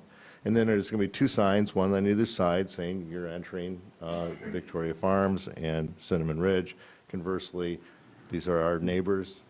Treat them so. And then we did pledge to plant 6 spruce trees on either opposing lot. At where they are planted is the request of the person's lot, okay? So specifically, we can go out there with them, much like we did with Bayview, and sit at their dining room table or wherever that light may be shining in their backyard and buffer them as were possible, so. So, I'm sorry, you mean the existing houses on Saffron Circle? You're going to let them choose where those trees are? Okay. Yeah. I was like, there's no house there yet. No. Okay, thanks. So, private roads, individual wells and septics, and pretty excited about the opportunity. Quick question for you on the private roads. One of the things that we've noticed in taking a look at some of the subdivisions that have private roads and talking with the road commission too, is that oftentimes developers won't put the full number of courses down. They'll put, they'll leave a course until they're done, then put the course down. The problem becomes, as Wayne Schoonover mentioned, the issues that you get, because that first course in itself is not meant to sustain the trucks and the so forth and that weight. So the issues that you get in that underlayment become the ones that'll percolate up when they put the top on. So we have talked about, requiring that. And I don't think we do at this point. Do you know, I'm just wondering how you lay that road? Okay. Well, one of the things so pavement design, 101, it's a triangle. The base, okay, that's 90% of your strength. In northern Michigan, we have the best base in the world, and that's sand, clean granular material, okay? That's 90% of your strength. The next set of your strength is that middle layer, that's your gravel. Recently, the road commission, after, well, my 30 years of doing work up here, just went from 6 or 8 inches of gravel to 10 in their specification.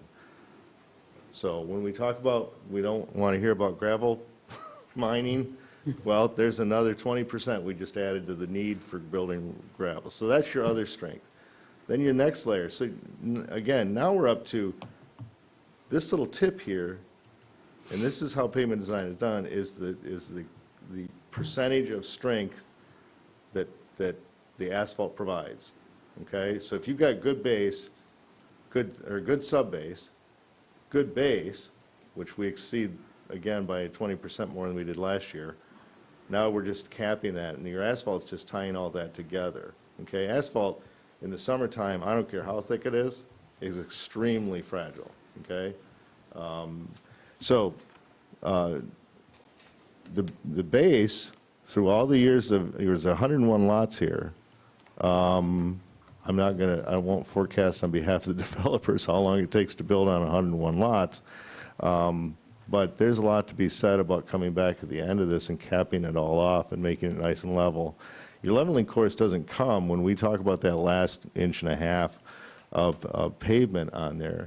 It doesn't just come out at 1.5 inches. The screed on top fills at a minimum of 1.5 inches. Okay, so if there's any grooves or anything that have occurred because of summer construction on the asphalt and created some ruts, it gets filled in by the top course.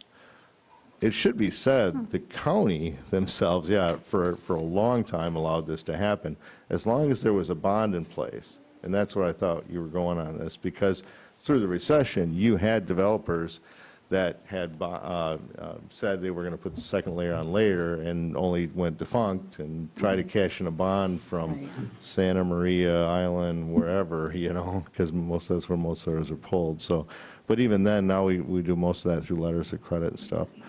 I'm a proponent of this. As the only other negative, as you see, is, and I'm trying to think the project that's like that right now. If you have curb and gutter and you have catch basins, and they haven't paved up to the tip of that, then the stormwater doesn't get into these catch basins, and you see a lot of that. But here we're using natural drainage courses, often ditches, and then so. Okay. Anything to add to that, gentlemen? Okay. Did you have anything else to add, or we'll just ask for questions? Okay, go ahead, Tracy. Along the road issue, is there, I don't think we have a requirement, but is there going to be a road maintenance There's a road maintenance agreement in there? And what happens if the developer takes, several years to build out, and so the road's deteriorated because that top level isn't on? So Are the developers going to they fix have to that? contribute, okay, like any member lot would. So this will probably be a phased development. I think we've got 2 or 3 phases in the approval. It'll always meet your emergency services requirement. So if, let's say, the first one takes 15 years to build out, the world turns, and the roads, go to pot, the developer's going to be paying the same monies on any vacant lot that a member other person would. So that escrow funds to repair those gets put in there. just like it would if it was a built-out subdivision, so. Okay, so the township, I don't believe, holds escrow funds for road maintenance. We've talked about it, because we have all Right. these SADs No, going on. no, that gets held by a financial arm. From the Right, developers. for the condo, not, let's separate the developers from the condominium, okay? Because that escrow amount goes into an escrow of the condominium. Okay, Okay?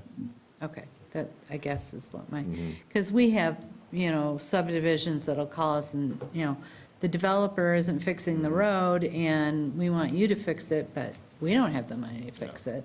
That's the old subdivision. The one thing about a site condominium, and a lot of people get confused about, ownership is here, the condominium has stronger requirements for bylaws and assessments being followed.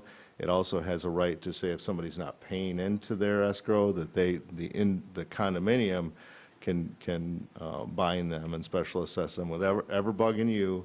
So a lot different than the old plat Right. laws that we all deal with, yeah.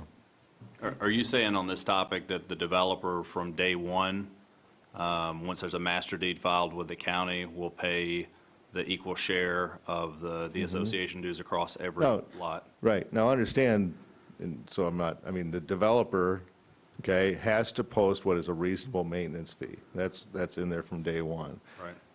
He's still the developer, and he's in charge of the majority of the lots, okay? Right. He sets his own But- rules. But the first person that buys in changes that almost instantly by looking at it.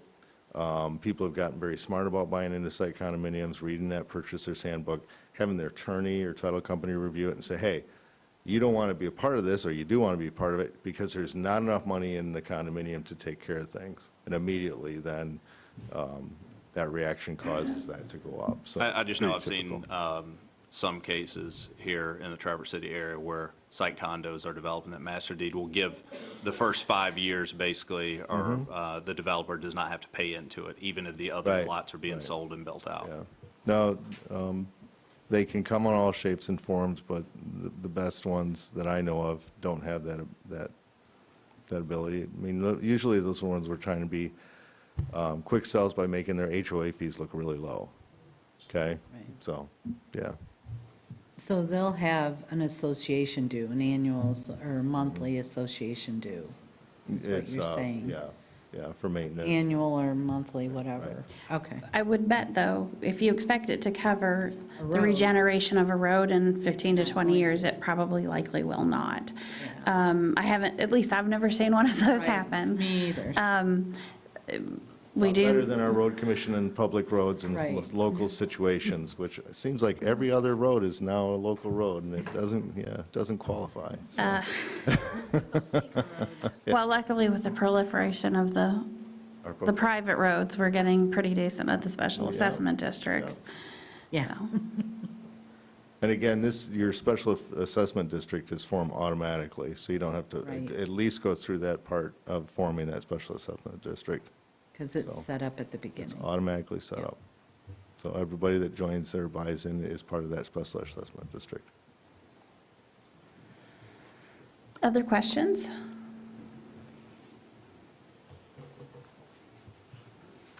Okay, is there, Yeah, one other question. Claire, I'm not super familiar with the residential clusters. I've read up on it a little bit, but how does, I don't know, are some of the buffering requirements between different land uses applicable in this case? When you say buffer requirements, So we have buffering requirements between different, per the ordinance, between different land uses. we will be adding those buffering requirements in our amended ordinance. We have Okay. very limited buffering.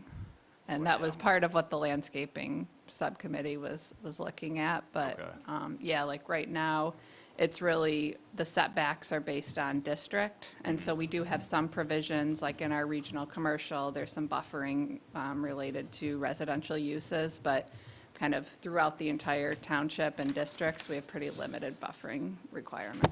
Okay. And I noticed on here, I guess it seems a little counterintuitive that it's zoned agricultural, but it's going to go to the residential cluster. Does that by default rezone it?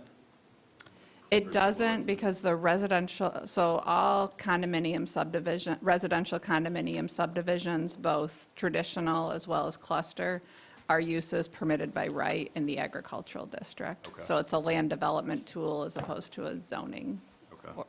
district. All right. Definitely would like to, at least from my perspective, what I've seen or heard, or lack of what I've heard, I really do appreciate whether it's the residents in the neighboring subdivision or you as the developer, or maybe both, the way that you've worked together and talked about, because so often we have where they just don't, there's a lot of adversity to tying into a neighboring subdivision where that was always the intent and the reason a stub road was there anyway. So really do appreciate both the residents and the developer in working together on this. Okay, with that, are you suggesting there is a recommendation on page 66 that lists the conditions presented 1 through 8 for consideration of the Board of Trustees with the recommended approval from the Planning Commission? I'm sorry, Mindy, I should have asked you from the very beginning if you had anything specific you wanted to add on this from being on the Planning Commission. Well, I wasn't at the second meeting that we voted on this, but I was at the first, and there were several comments from the residents of Cinnamon Ridge, and they were specifically concerned about that access road and everything that you see here today with the tabletop and the trees, that has all been negotiated. They worked with the residents to make them happy, that's not the right word, but more satisfied with it, as well as the request from them that all construction traffic stay out of Cinnamon Ridge, essentially. So I think that there is a good compromise in those aspects of things, and I think the cluster design helps them a lot out here, and I think that it's a good product for this particular project. Yeah, and I'm sure you probably agree with this too. We do get it from the neighboring homes that are there. We understand their concern. We also know what's allowed for use by right and what they can do. And so it's tough to realize that you don't own 10 acres past what you have, right? Right. So it's great when that type of cooperation occurs. Okay, so again, there is a recommendation on page 66. Matt had a comment, I think you missed. Well, no, the stub roads, I kind of, all I was going to say is I wish they would have connected to the other 2 parcels out there, but that's water over the bridge. There was reasons for that. That we were talked about at the Planning Commission. We're talking about the northern? Well, like Underwood's and the other parcel that I think they still own but aren't developing. My thing has always been that we need to have more of these interconnections and not what's going on over here. So to the south, we are providing the interconnection. Right. To the extra 40, we actually looked at that parcel. It's got a lot more terrain on it. And then with the Underwood parcel, the 40 to the southwest, that actually has 2 accesses on Ike. It already has 2 accesses on 3 Mile and Ike, so they didn't see the need to provide that there. So where it says storm basin here is actually going to be your, Yes, no, Eventually. that's actually a road if you look at the paving plan. So, yeah, we're committed, yep. thank you. About midway through the south side, Yep, 7-8 or something. Okay. Exactly. yep. I'll make a motion to approve site plan review 3-23, subject to the findings of fact as drafted by staff and amended by the Planning Commission, and the 8 recommended conditions in the memo updated April 5th, 2023. Is there support? Support? Motion has been made by Walters. There's lots of support. M. Cortade. Oh, are you pointing at him? Let the old guy. Support by Lyle. You can flip a coin there, but we'll put support by Lyle.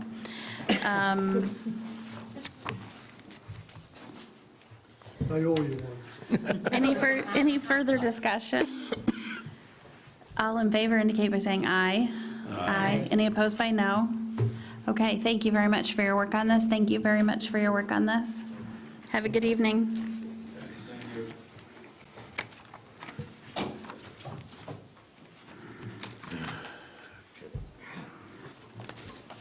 Okay, we are moving on to page 101 of our packet, to short-term rentals.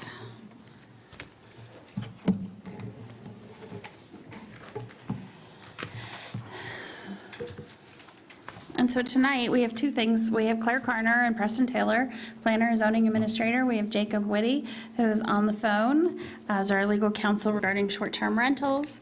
And we have two things in front of us, and the first is the moratorium extension ordinance that was introduced last month in April, and then before us for possible passage this month. Claire, do you want to add anything with respect to the moratorium extension?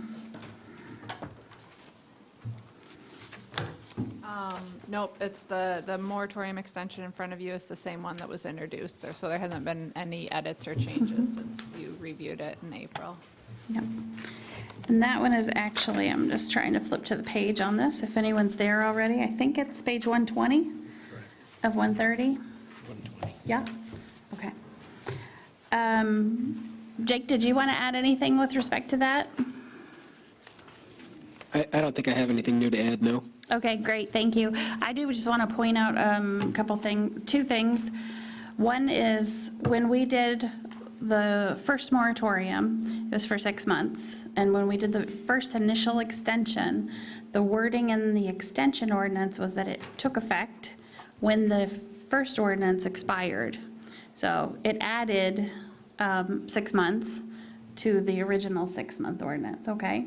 So it wasn't when the extension was noticed or published, it was after, okay? Because it's the wording in the ordinance. This one is a little bit different. This one actually overlaps. So this one will take effect and overrides the first extension once we publish, and once it's published, then it takes effect. Now, for people wondering, okay, when will that be? If we were to potentially pass this tonight, our meeting's tonight, May 8th, it wouldn't be published. It's not going to be effective May 8th, May 9th. It will be when we have that published. Published, for our purposes, according to statute, is that we have a copy of it available here at the Township with the clerk's office. We have it available on our website.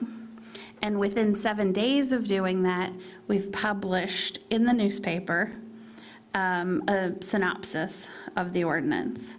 And so the day that it's published, not the newspaper, but published according to our definition, will be the day that it's effective.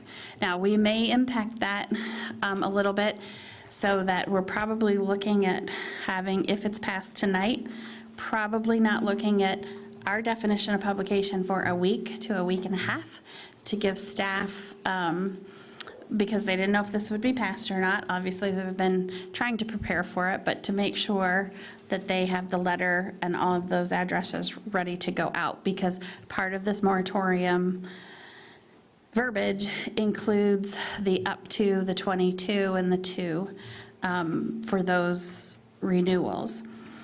So I just wanted to clarify that, if that's clear as mud for you, if you have any questions regarding that.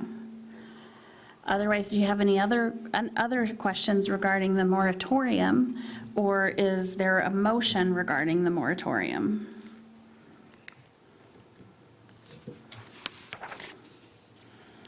And, go ahead, Mindy. The 2.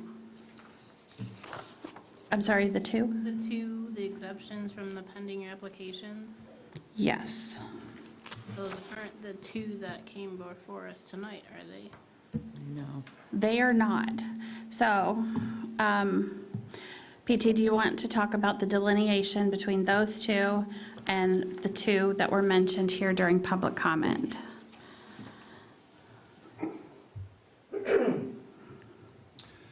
So the two that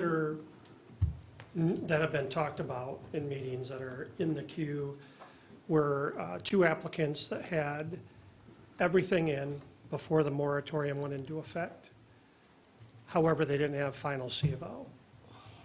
So through staff, it was a collective decision that everything was in, it just didn't have that C of O, so I couldn't issue the permit, so they got put in the queue. The two that have spoke tonight, we had no material in our hands or in the system before the deadline of June 22nd, 2022. So stuff was in for the other two and not in for the two that spoke tonight. And you can imagine, as we have looked at things, we've gone through, and I've mentioned this to you before, when and if, and these are very rare, there's been a computer glitch, which we can substantiate through our IT or through emails that were predated, then we've considered those mitigating factors. The township has done everything to take a look at those with every issue, but those don't have material that's dated or a computer glitch that was, either on our part or host compliance part, whatever. And we have found one or two of those, correct? That's correct, we have, yep. And we were able to substantiate that. But I know at least on one, and I feel I understand the difficult situation that the person is in, and they have been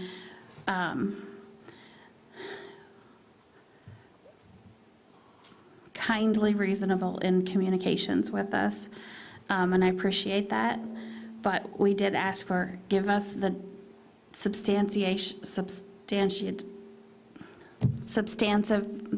can't speak tonight. Substantive. Thank you, material that we can, prove that this was in place or working to be in place fully, like you said, except for the CO prior to, and there just isn't that information. Now, the board can choose to change that. We can do that even if we were to reintroduce with something different. We still have the time frame to be able to do that. We're on our May meeting, so we could introduce in May with a change in terminology if the board chooses. And, well, we would have the material here, we would make that change, and so that can be introduced tonight, and then in June, we could formally change that. So what I'm saying is, if there is a change that you want to make, it is not too late to make that with the extension ordinance. And that's the board's choice. But we've made the decisions based on the information that we have and the direction we have in the drafts. Other comments or questions on the moratorium? Yeah, kind of around the same topic, kind of reading through this, this exemption to the moratorium. It seems a little bit vague. We don't quantify specific numbers, the amount of licenses that are established as part of the moratorium. I mean, are there still open issues with the ones that the board approved, the 22 from? We haven't approved those yet, because the applications haven't come in yet, right? Because the window hasn't opened yet. The window, right, correct. Okay, and that's what this would do? Yes, what we have done is identified how many fit this terminology. And was 22, I believe. Yes. It was noted as 22, and some recent work in their office, I think 2 of those were set to expire yet, and therefore weren't in there. They were still valid licenses. So mixed in that 22 were 2 that were still valid licenses. So there's not more. There's not more. There's less. There's less, yeah. If anything. And from the initial number we gave you, there's even less because some of those properties actually changed hands. Yep, they sold, yep. That was 29, correct? I mean, I guess my point is, without either quantifying the exact number or listing the properties in question, how does anybody know that the door's not open for whatever. I mean, we don't have a mechanism to really track this language against what is to be approved, right? Well, I think we do. Just my response to that, and then I'll turn over to Jake, would be that this exemption, and we'll just take a read through it. This temporary moratorium, including both the initial and extended moratorium period, shall not prohibit the township from processing applications and issuing short-term rental licenses to applicants who submitted short-term rental license applications to the township prior to the adoption of ordinance number 1 of 2022. That was the initial moratorium, but whose applications were not processed before the effective date of that ordinance, provided that such applications meet all of the applicable criteria of ordinance number 5 of 2019, meaning they must meet the short-term rental license ordinance that is in effect. Nothing in this section shall preclude the township from rejecting a non-conforming or incomplete application for the STR license, in which the event the applicant shall have no right to reapply until this ordinance is repealed or expired. So I would say they have to meet all of those parameters. Jake, do you hear the concern that Matt is expressing, is how do we? Yeah, and I think maybe there's just some confusion over the scope of the language. It's pretty narrow, and the reason is because the date of adoption of ordinance number 1 of 22, which is the moratorium, that means that a application had to be, the date of adoption is the date that the ordinance was physically adopted by the board at a regular meeting. The effective date is when it was published. So those are applications that were submitted before the moratorium was adopted by the board, so it would not include applications that were submitted to the township after, word of the moratorium was circulated and people were trying to get their foot in the door. So applications that were submitted before the adoption of the moratorium, but not processed until the moratorium took effect and essentially halted all processing applications. So it's a pretty narrow window. And the lapsed licenses are covered under section 2. So that's the bulk of the licenses that we're talking about. Yeah, and that also is again fairly narrow in scope. Those are licenses that lapsed due to non-renewal, essentially in the year leading up to the adoption of the moratorium. And as I understand, the policy reason for that is, there could have been different reasons why an individual would have let their license lapse. But once the moratorium took effect, they couldn't renew it, and so I think the language specifically in the moratorium ordinance is that the ramifications for non-renewal significantly changed once the moratorium was adopted, because it's going to be followed by an ordinance imposing a cap. And so there is kind of an equitable basis for the township to allow people who, let their license lapsed 1 year before the moratorium or sooner, have a shot at renewing it.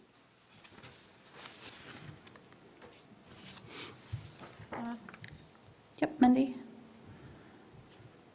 So with regards to section 3, if they had their application in prior to the adoption, and provided that they meet the applicable criteria, when is the meeting the applicable criteria in place? Because they would have already had their license if it was available at the time. Jake, did you hear that question? I did not. So are those the ones that hadn't received occupancy? Those are They 2. submitted everything, but they didn't have their final occupancy? That's the 2 in the queue, yes, ma'am.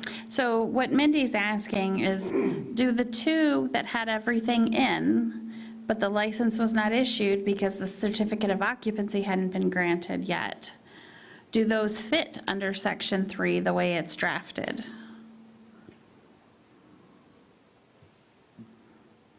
Yeah, I would assume so. I mean, that was the intent of, I think, section 3, is that those are applications that were submitted. They didn't make criteria because they didn't have C of O. Do we normally request the certificate of occupancy? Yeah. Okay. So assuming that they can, I guess, have you received the C of O since then? Yes. So I think at this point, they probably do meet the criteria. They just didn't at that time. That's why they weren't processed.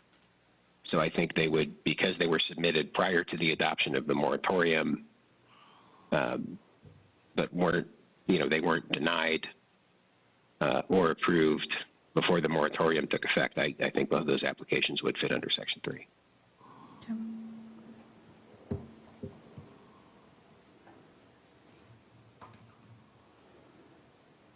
Yeah, because really there's two who submitted short-term rental license applications prior to the adoption, and then two whose applications were not processed before the effective date of the ordinance, provided that the applications meet all of the criteria, which they do now.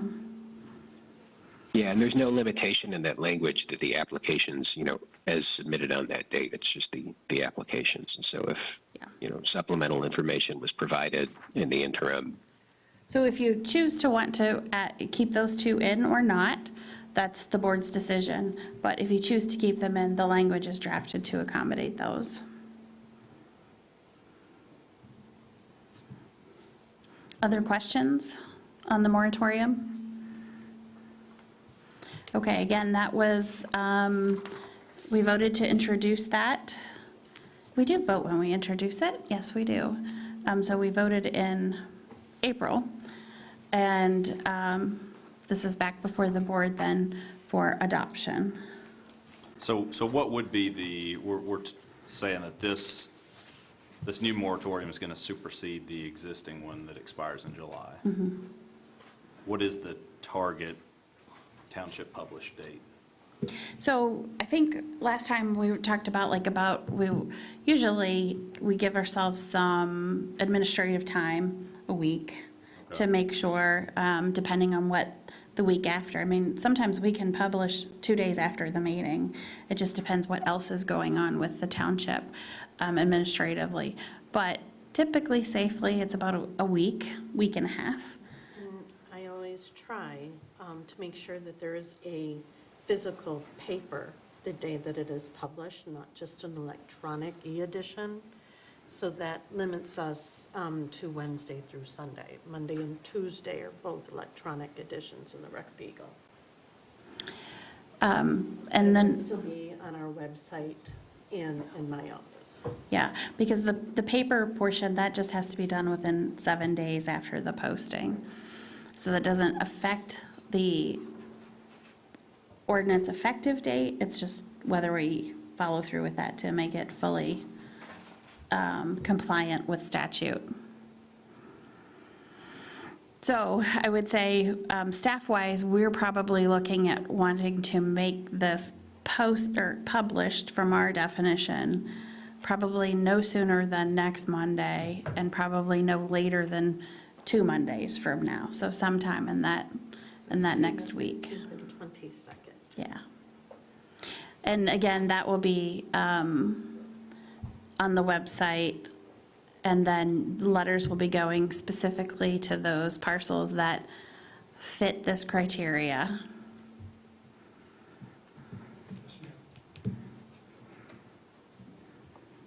So are you ready for a motion? If you would like to make one.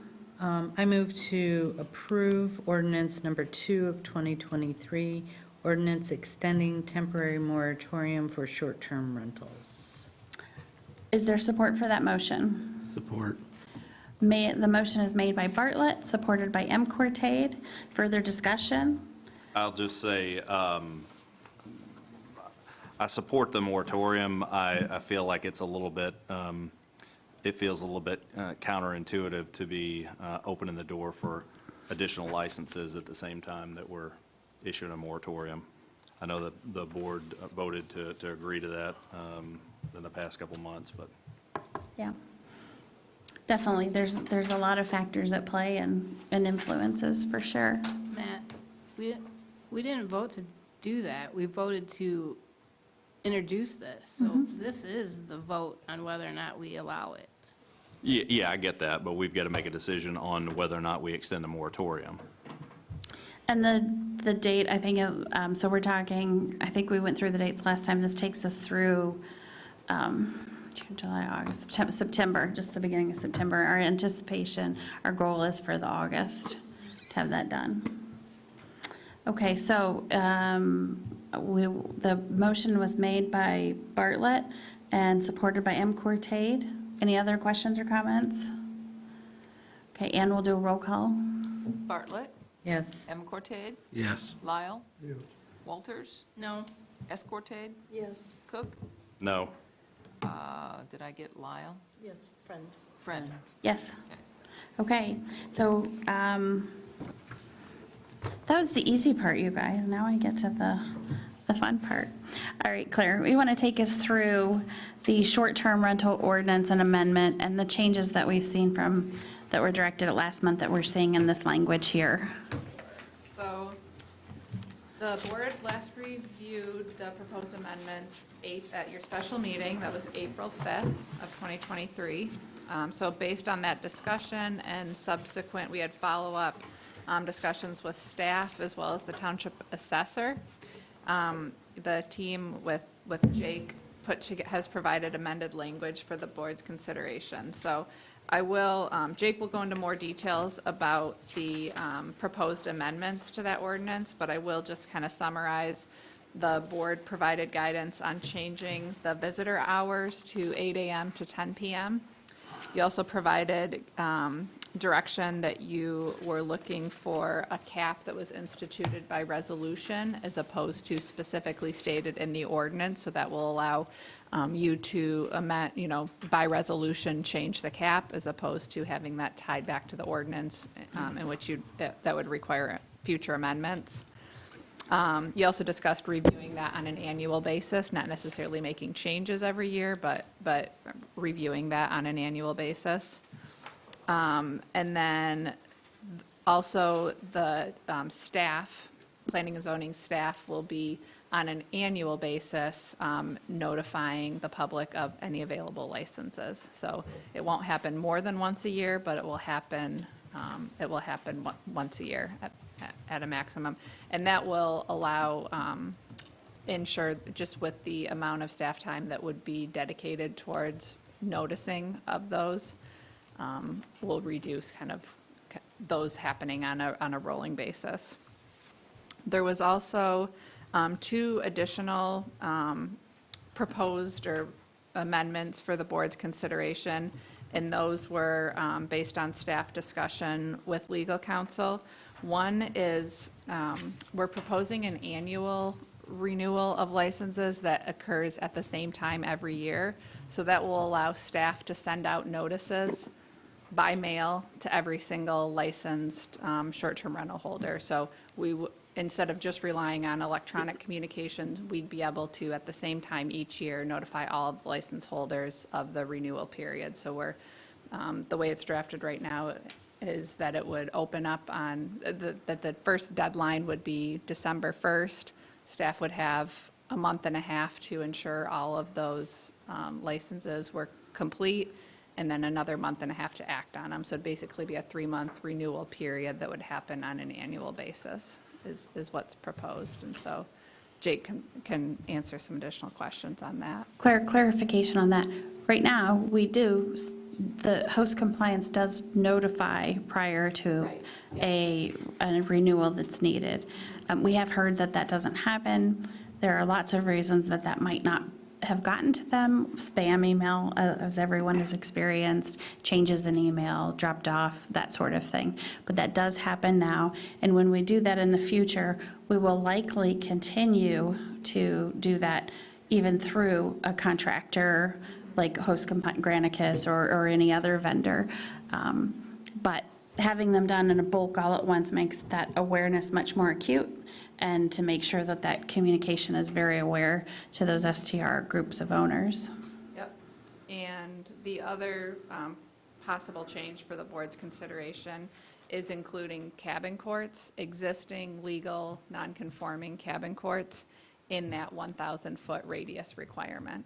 So There would be no new cabin courts, but any new applications for a short-term rental would have to meet the 1,000-foot distance separation from existing short-term rentals as well as existing legal non-conforming cabin courts.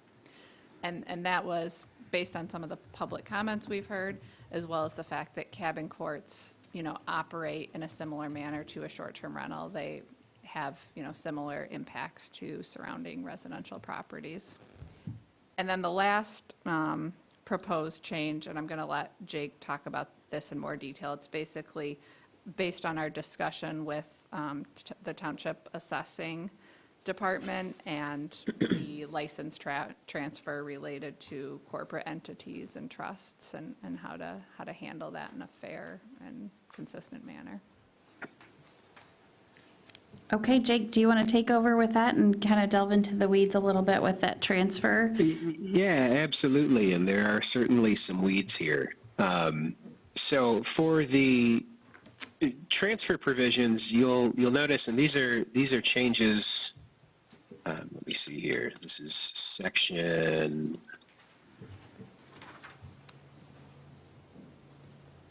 11. There are pretty extensive red lines here, and this is kind of to accomplish two objectives. First, to recognize the kind of expressed intent to make an exception to transfers to immediate family members. And that's been something that we've been trying to accomplish as we work through the ordinance, but it's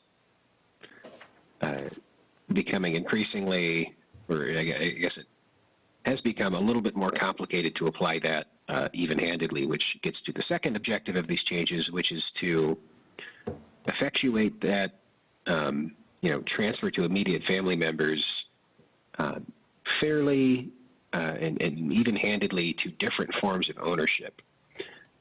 So the three forms of ownership that the ordinance is focused on right now is short-term rental licenses that are held by an individual, short-term rental licenses that are held by a trust, and short-term rental licenses that are held by a corporate entity, such as an LLC. And what the edits to Section 11 do is, first, it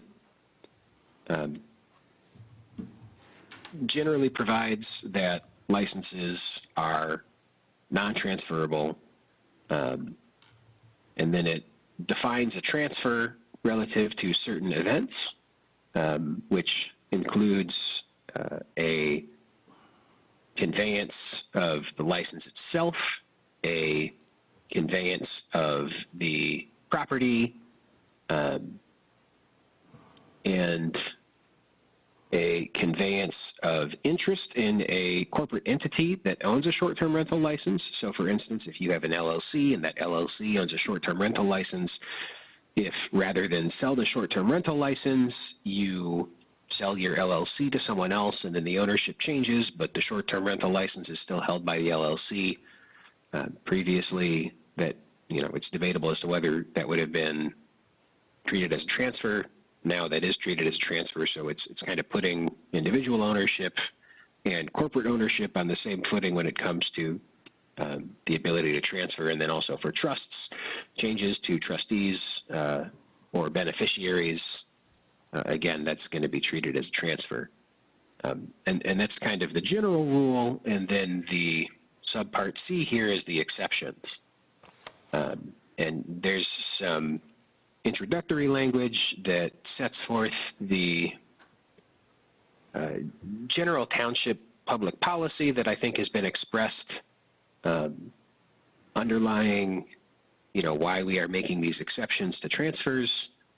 And then for each of the kinds of ownership I just described, which is individual ownership, ownership by a corporate entity, and ownership by a trust, listing circumstances that are not going to be treated as a transfer and result in the automatic voiding of a short-term rental license. So for individuals, that would include a conveyance to an immediate family member, and we added a definition to the definition section for immediate family member. for licenses held by a corporate entity. That would include a conveyance by a member, for instance, if there's an LLC, a conveyance by a member of the LLC to an immediate family member, or by a member of an LLC to another member of that LLC. So that would allow, if there's two people in a corporation that own a short-term rental license, and let's say they're not immediate family members, one of them can leave the corporation and convey their interest to the other member. That's not a transfer. It's basically just a rearranging of ownership within the corporate entity. So we don't think there's really any reason to restrict that. And if you really want me to get out into the weeds, I can explain some of the hypotheticals that Claire and Beth and I discussed over the phone as to why we think that's a good idea. But if you don't want to know that, I won't bore you with it. And then the permitted transfers for short-term rental licenses held by a trust pretty much mirrors what's allowed for corporate entities. They can be transferred to a immediate family member of a beneficiary of the trust, and it can also be transferred to another beneficiary of the trust. And then the trustee can also designate an immediate family member as the trustee. And so, as you can tell, it's already getting a little bit complicated. And because of these different forms of ownership and these different scenarios, we kind of recognized working through all of this that, well, there are probably situations that in concept or theory fit within the policy goals that are expressed here, but it would not be practical to write all of them out. So the last section, which is section D here, is a waiver provision, and that will allow someone to make a written application to the Director of Zoning and Planning for essentially a waiver on the transfer prohibition section here. And the burden will be on the applicant to show two things. First, that the transfer is, in its essence, the same type of transfer that is exempted in the section above. So that means a transfer to an immediate family member or a reallocation of interest within an entity that owns a short-term rental license, and then otherwise that the transfer, satisfies the purposes and objectives of the ordinance. And so if that showing can be made, and there's otherwise good cause to grant the transfer, then the Director of Planning and Zoning can approve those transfers. So that, I think, helps make sure that, to the extent there are kind of off-the-wall scenarios involving different kinds of ownership that still fit within these objectives, the township will have the ability to approve it.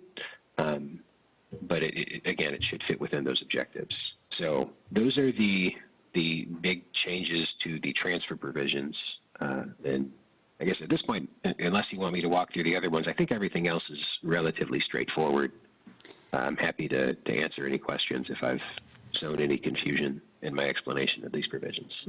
So just for clarification, when we got to the waiver point, that again, as Jake mentioned, it was like, okay, we've covered the majority of the potential circumstances. What do we do for those very few that don't fit in that? And some of you might say, well, why is that going to the planning and zoning director? We looked at different things, one of which was an appeal to the township board. And what we felt was really what it becomes then is a political push on the respect to that individual property. And we really felt like administratively, the board would probably be very comfortable with the planning and zoning director making a decision based on the intended outcomes here, given that some things might be mitigating circumstances or not unaligned or fall under every conceivable option that we tried to think about that's in the red lines on the page before it. So that was. I would also add that that's consistent with section 12 that we've added that immediately precedes this, which gives the director of the Office in Planning and Zoning the kind of general authority to administer and interpret the ordinance. So there's some consistency there as well. Right? Do you, real quick, Jake, would you give us, because that was a lot of ordinance. Could you give us some easy examples of things that would be allowed by this? Certainly.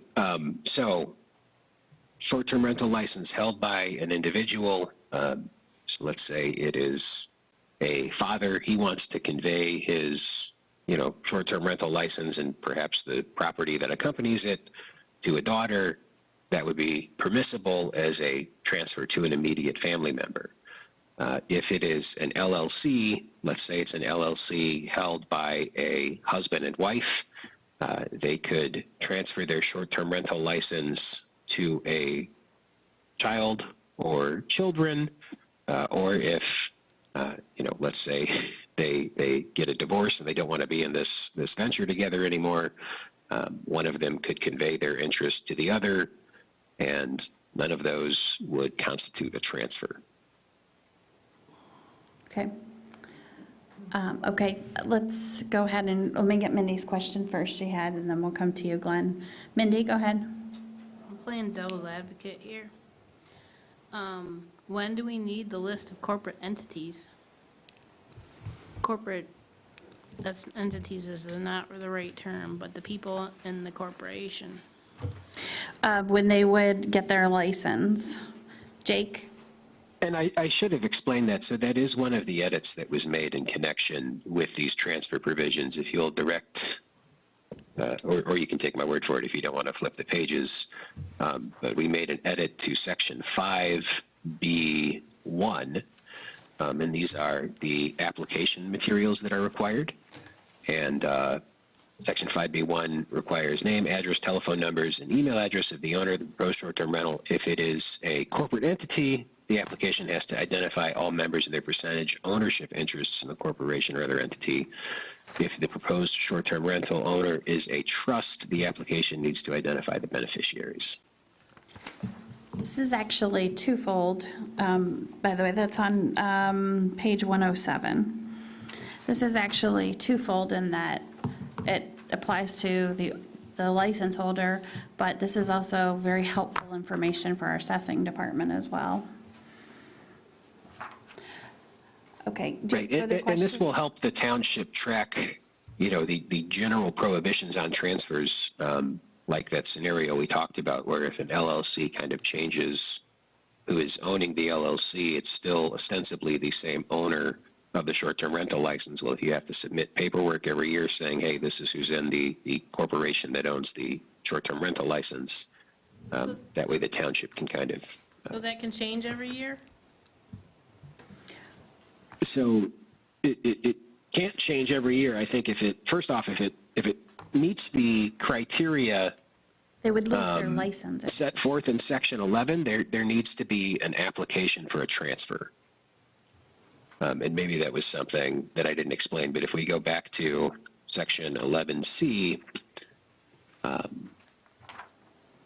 a transfer application that meets all of the requirements of the ordinance and indicates the relationship of the person transferring the license and the new transferee, that has to be submitted. So under no circumstances can someone just change the ownership of a short-term rental license without the township's review and approval, and that would be acceptable.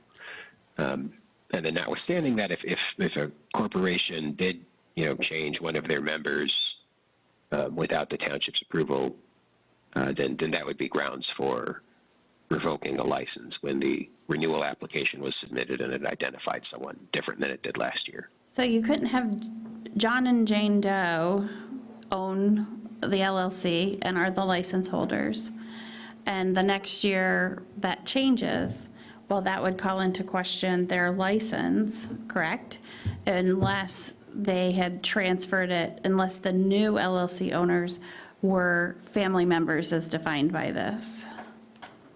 Unless they were family members and unless there was an application for the township to approve the transfer. So Glenn, next, then we'll come to you, Tracy. Okay, I think this on the same area under, where are we, 11C2. Okay, if I have an LLC and I've got a short-term rental license, well, all of a sudden I got somebody that's gonna join my LLC, buy into it, whatever, then I can transfer that license to them. They can own the properties, I can sell the property to them if they're a member of the LLC, and the transfer of the license will go with it. Is this a loophole in what we're reading here, or am I missing something? Maybe you didn't understand. You don't understand. Yeah, it was a little hard for me to understand that So question. Glenn, I'm sorry. Jake, if Glenn Lyle owned a short-term rental, by the way, Glenn Lyle does not own a short-term rental. I don't think anyone on this board member owns a short-term rental. Let me just state that, because I have had that question. But if Glenn Lyle owned a short-term rental and he owned it under an LLC, eventually he wants to transfer it to his buddy, Matt Cook. Could he just add Matt Cook as an owner of the LLC the next year? No, so that would be a change of ownership interest in the LLC. So if we go to 11C. it would be B2, a conveyance of interest or membership in the corporate entity that owns the premises. So the conveyance to Matt in the first instance would constitute a transfer and be grounds for voiding the license. If from day one, he had formed the LLC with Matt and he wanted to, eventually transfer his remaining interest to Matt and get out of it, that would be acceptable. If the LLC that holds the permit from the get-go has two people or more that aren't immediate family members, you can reassign interest in there under these provisions. Or they could assign it to each other. But if Glenn and Matt own it from the beginning, Matt could say, I'm done with short-term rentals, and he could assign it to Glenn, that's fine, even though they may not be related because they were two primary owners, that's allowed under this. If they both wanted to, Matt says he doesn't want it, gives it to Glenn, and Glenn says, well, I want another partner, and so I'm gonna bring on Matt Cortade, he can't do that. That would fall under that clause as well. That's correct. In other words, what you're saying is, if I got an LLC, I can't bring somebody else into it, so now we got three people in the LLC. Only if they're- Just hang on, it looks like you got two different things going here. The LLC is a standalone, and the LLC owns short-term rental license. So you can't ever increase the number in the LLC without losing your license? You can if they're family members. For family members. I'm not saying they're family members. Well, then, no, you Then no, can't. you can't. So then if I got an LLC and I bring a third party into it, then you pull my license, is that correct? Yeah. Okay. That's what we were trying to do, was not allow the transfer under an LLC. Because right now, you could just go and sell the LLC, and the license goes with it. That's what where I was going with That's that. where we're trying to avoid it, trust me. The meeting where we all talked about this, assessing, Claire, Preston, me, and Jake, that was a fun meeting. We went through every kind of scenario. Mindy? So basically, anybody that wants to transfer their property needs to get that person on their LLC by December 1st?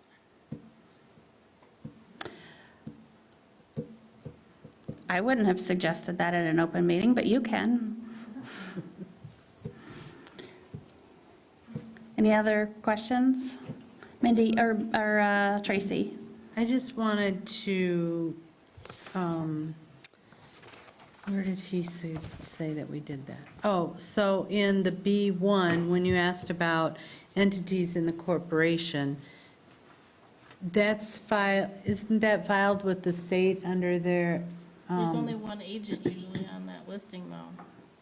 But there are members, there's board members. I mean, I have to fill it out for a nonprofit that I'm on. There's board members listed, and so that would be your corporation.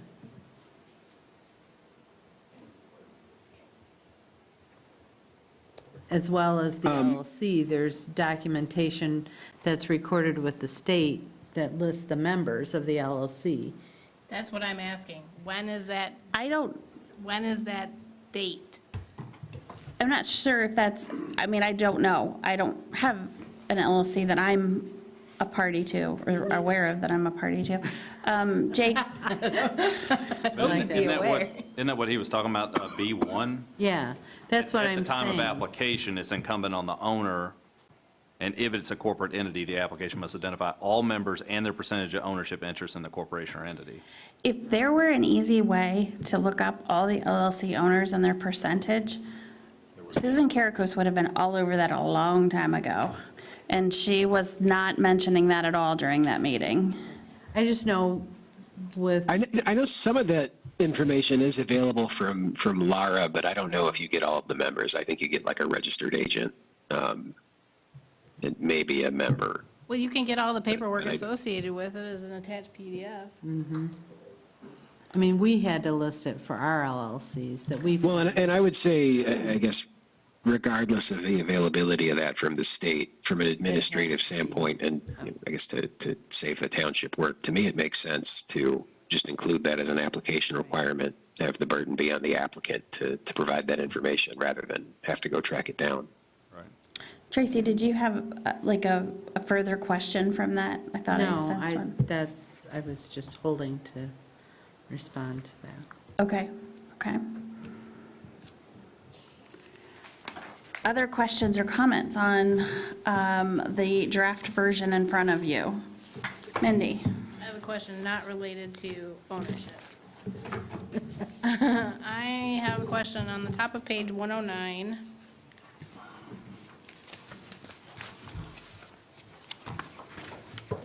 It talks about after the fact licenses.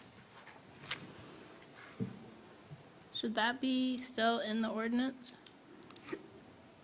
I think we are looking at doing an after-the-fact fee, correct? We talked about that? That's on the renewals. For the ones that have been identified, yes. There's an additional $100. But this isn't, this is you're operating an STR without a license, and then you get caught.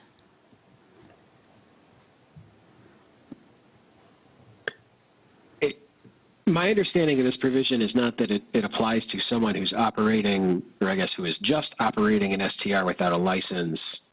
It applies to someone who submits an application for a license and has been operating without a license.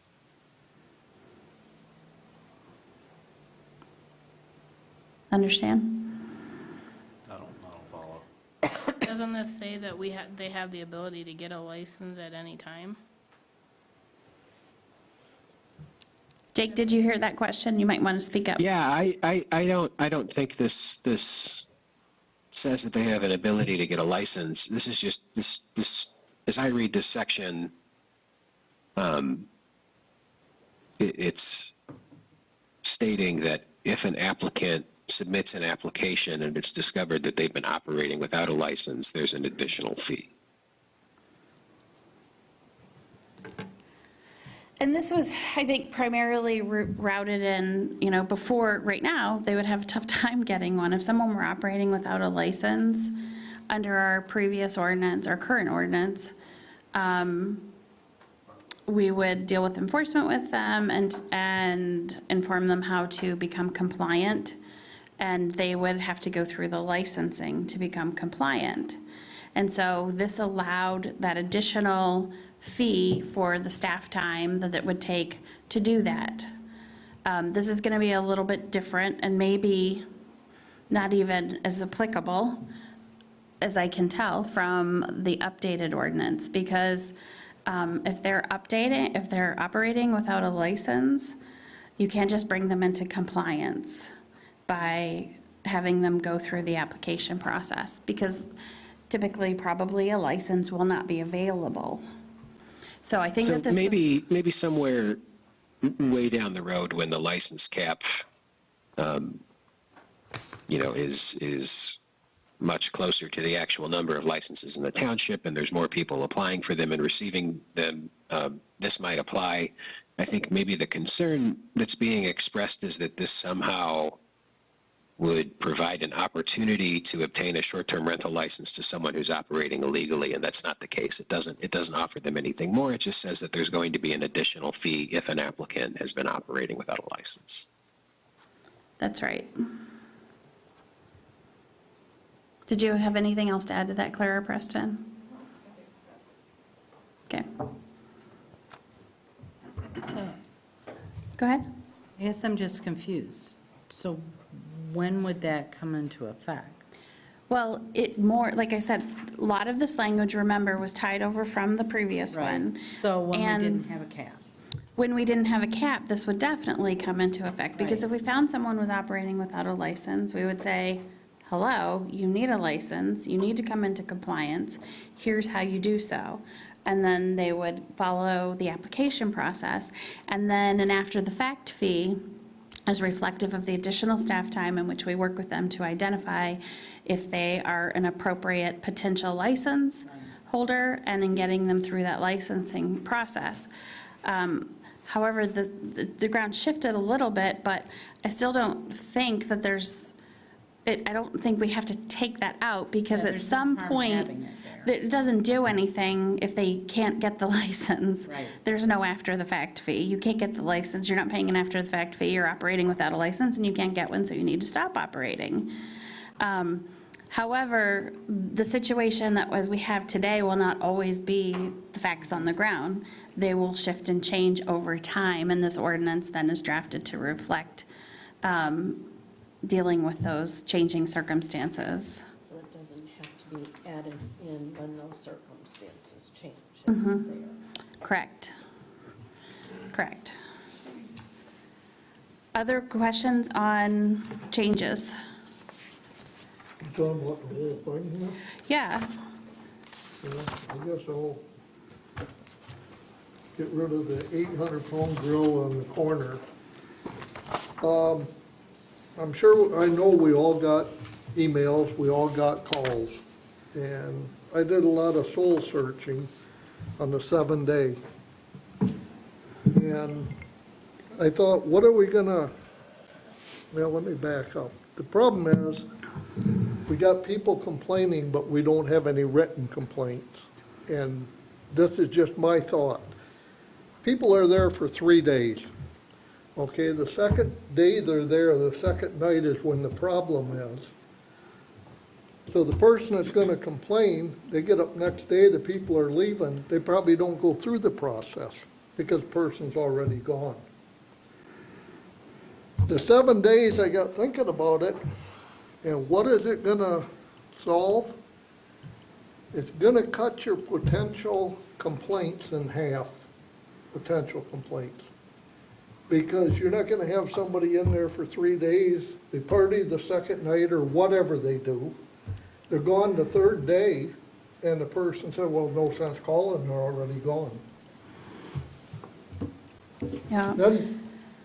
Then lo and behold, I get reading the Northern Express, May 7th, talks about KOTI, Tiny House Village in Acme, behind the theater there that was, okay.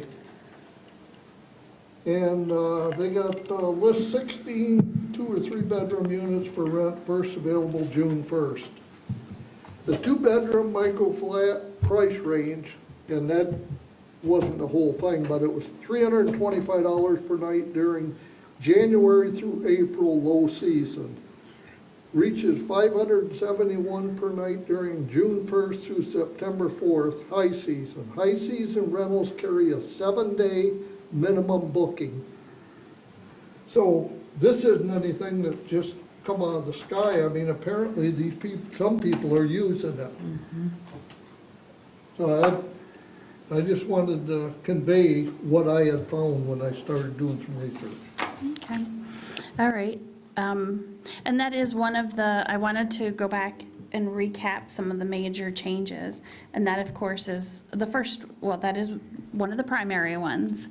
So and that would be, for clarification of people listening, going from a 4-day frequency turnover minimum to a 7-day. So that does not mean that, I understand doesn't solve all the issues by any means, but I am saying it doesn't mean you have to rent for 7 days, but it means the turnover cannot be any more frequently than 7 days. Someone can still come and stay for 2 days or 5 days, but it's that turnover. So Well, just to clarify, it's 7 nights. 7 nights. It's actually like an 8-day stay, right? So it starts what page is that on again? Let's take a look at that. 110, 110. 110 of the packet, 6B. Yep. So short-term rentals in any period of 1 night to 30 nights, and no more than 1 short-term rental occurs, and this is how we have it currently, is in 4-night period. So it changed to, the red line version is to a 7-night period. For the purposes of this subsection, the first night of a subsequent short-term rental shall be no less than 7 nights from the first night of the previous short-term rental. Provided, however, any contracts were entered in before the 2019. So it is 7 nights. So if you have somebody who's renting Monday, Tuesday, Wednesday, they're renting them, let's see, it's the first night of the previous short-term rental. So from Monday night, then you would go, from the first night of the previous short-term rental, then you would go on Tuesday, Wednesday, Thursday, Friday, Saturday, Sunday, 1, 2, 3, 4, 5, 6, 7. So then the next Monday would be the next time that you could have a frequency in. I guess my point is, from a practical standpoint, we're looking at it from the standpoint of nights, but what is that from a renter standpoint? A renter is going to stay for 8 days. They're going to check in on day 1, stay for 7 nights, and their 8th day is their checkout day, right? So that's 8 days. Yeah, they technically could clean the place and get, right. But technically, they could clean it, I guess, and have somebody else in there, the following night? Yeah, I know from all I know is when we have done rentals before my family on vacation, usually the places, we've always done weekly by chance, and it's usually like Saturday to a Saturday, and then the next person coming in is a Saturday to a Saturday. And I think different places do different things, whether they tend to be Saturdays, Sundays, or Fridays. Well, I wanted to give my 2 cents on this. We've spent a lot of time on the ordinance rewrite. I'm supportive of pretty much everything in here. I've had an issue with the 7-night minimum. I guess my issue with it is I don't understand what the intended outcome is, what the intent here is.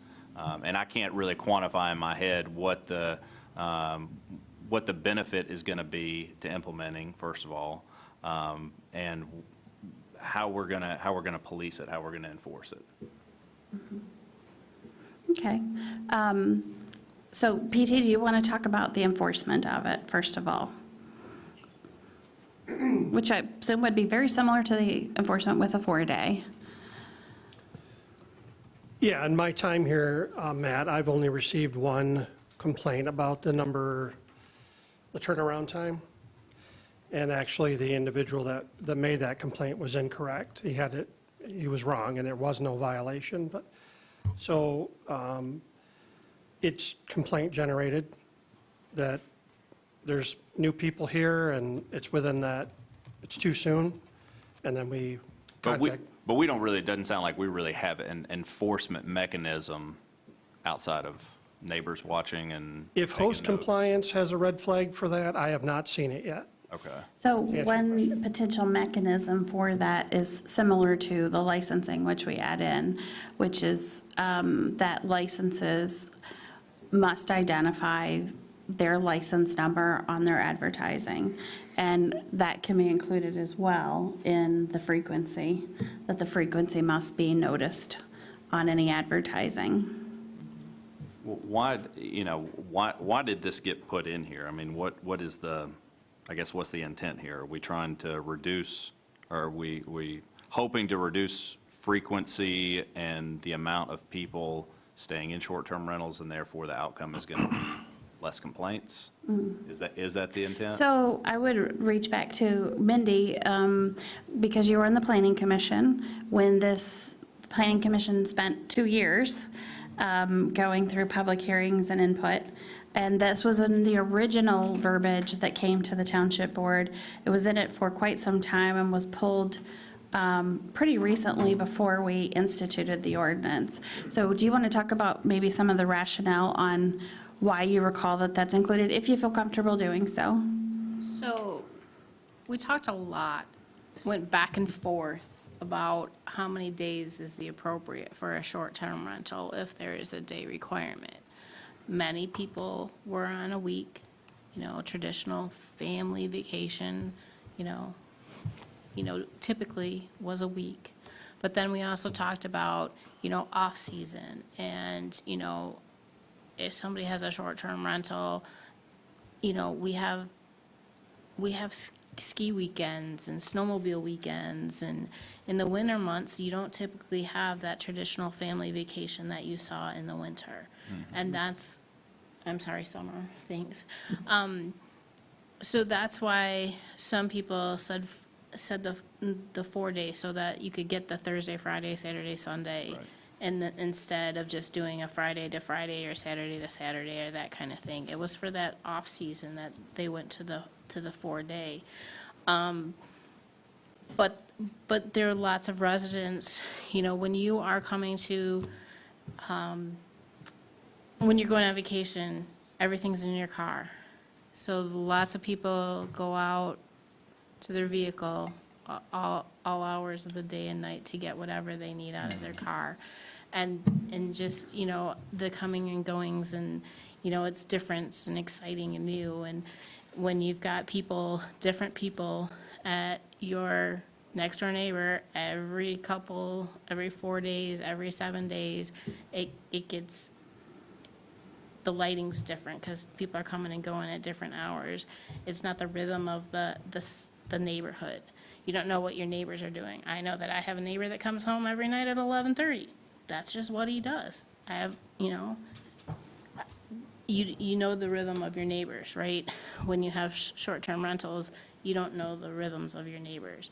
So it was talked about a lot of 7 days, especially for the summer months.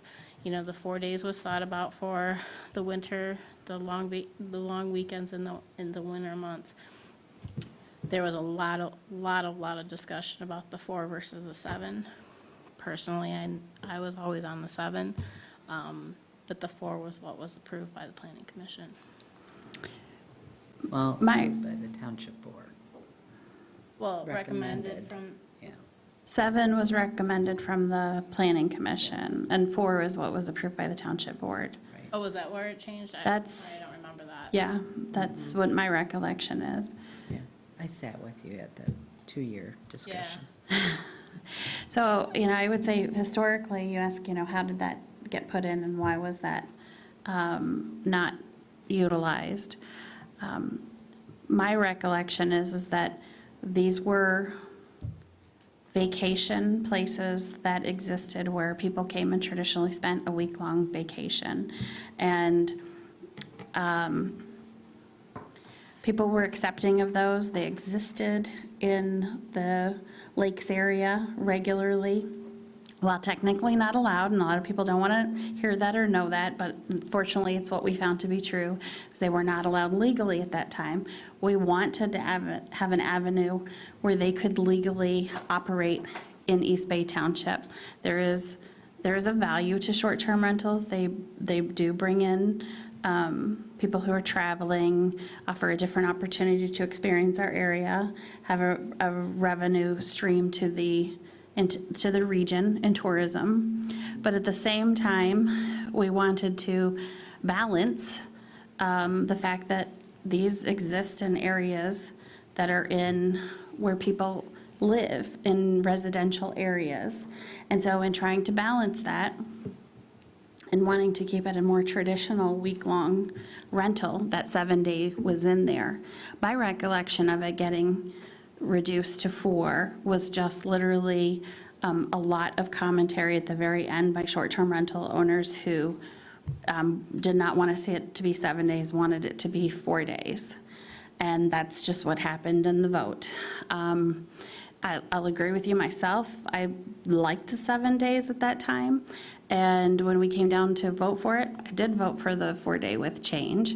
It's like, well, this is what we can agree to, right? Because that's all of this is, everybody. This is two very different sides, so to speak, for two very different perspectives that are creating a lot of discussion across communities, the country, and internationally. And this is about balancing those interests. And it is not an easy thing to do. And I appreciate so much, truly appreciate the people who have acknowledged that, you know, we're going through this and doing this, because there are an awful lot of communities who are just saying, No. don't want to see it, don't want to hear it, don't want to know about it. And that's not the appropriate mechanism. So that's a little bit about the 7-day and the 4-day. As to why we would do that, I think, you know, there's several reasons. When you have renters in, they say they have the party bus that we've heard about, okay? If the less of a frequency, we have 8 renters over a 30-day period.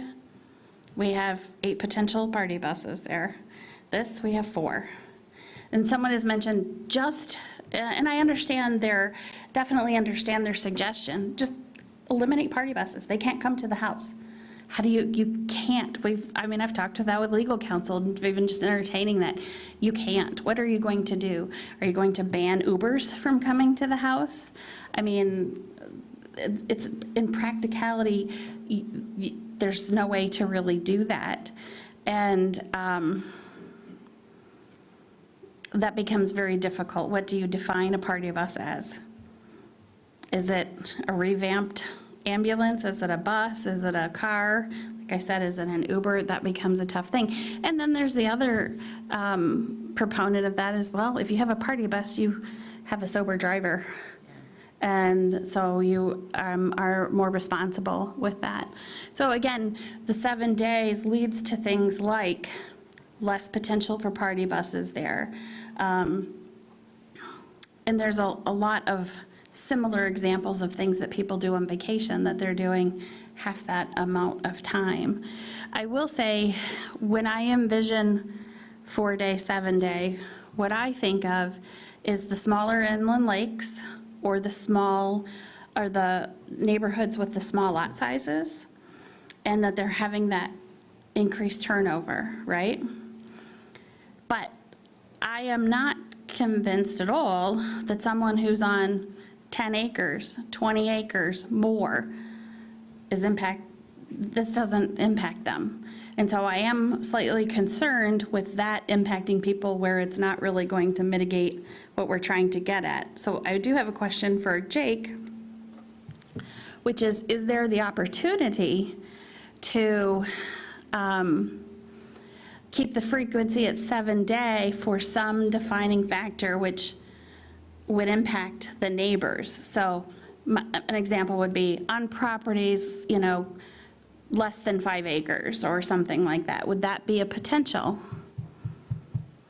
Yeah, that'd be a possibility. I mean, the important thing would be to articulate the policy objectives that I think you've kind of already walked through.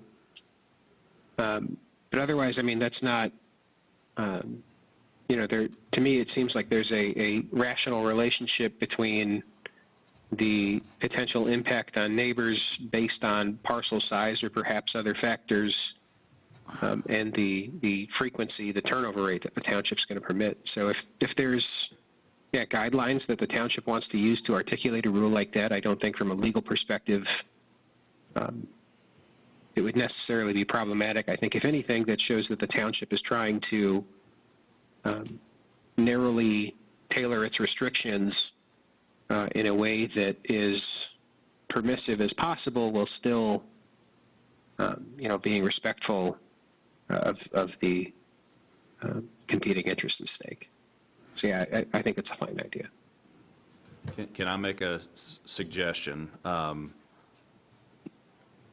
Would it be possible as a potential compromise, the 7 days, and I guess I get the history behind it. I still don't understand how we sort of quantify the positive outcome out of the 7. And everybody keeps saying days, this is nights. And kind of back to what I said before, if you start doing the math, it's actually 8 days. So if you're having a family that's coming up here to vacation, they're going to have to take 8 days off of work to achieve 7-night minimum stay. So, no, because they don't have to stay there. If they don't have that vacation time, no, they don't. They don't have to stay there. And while it is 8 days, we really need to think about this, and the language is in here, it's about nights. So they're not having an 8-day stay, they're having a 7-night stay. And the frequency limitation is 7 nights.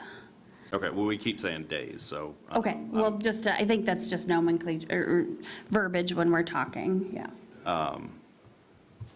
But as a potential compromise to the 7-night minimum, would it be appropriate, because I guess all this stuff that we're talking about here is great, it's good stuff, but at the end of the day, it's not, none of this stuff is really actionable until, from the enforcement standpoint, until there is really firm enforcement of violations. And I know that is kind of, intertwined with people's ability or willingness to file complaints and have kind of an interactive process here.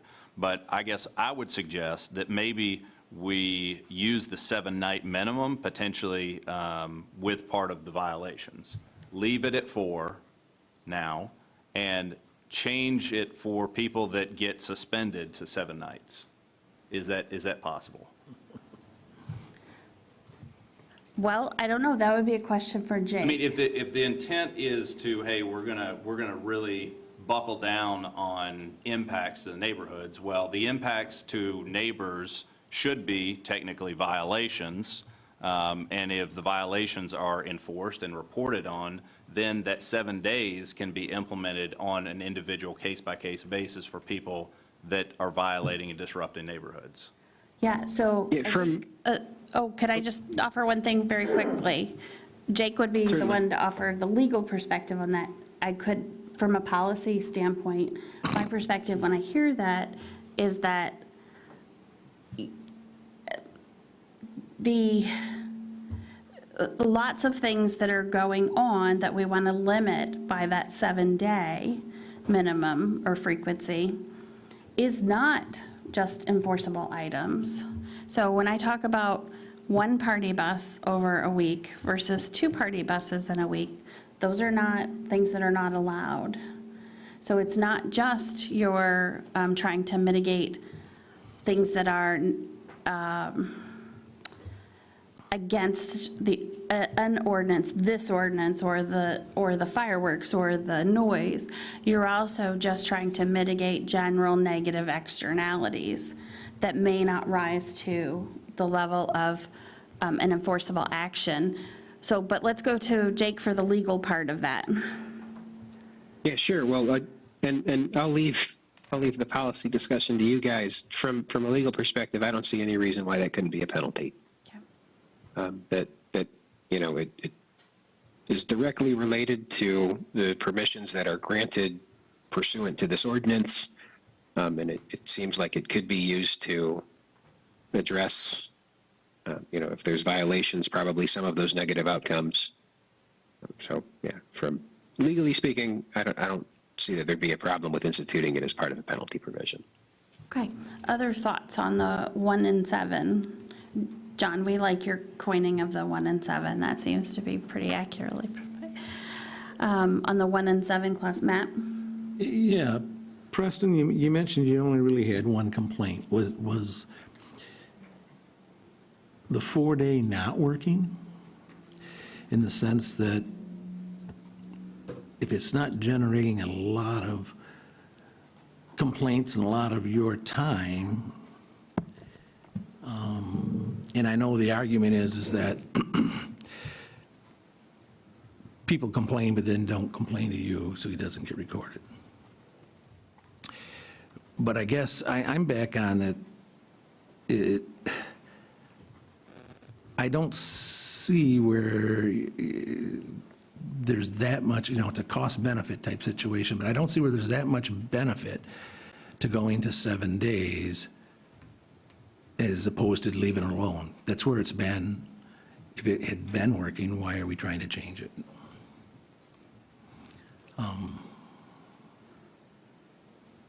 Any thoughts?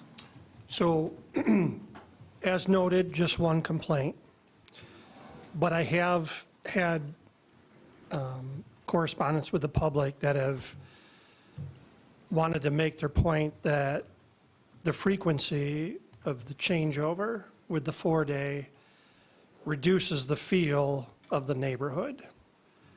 And that can just be from increased cars coming and going. Again, not necessarily worthy of enforcement, but headlights shining in windows as cars are coming in and out, a loud exhaust of a vehicle, a party bus that dropped off.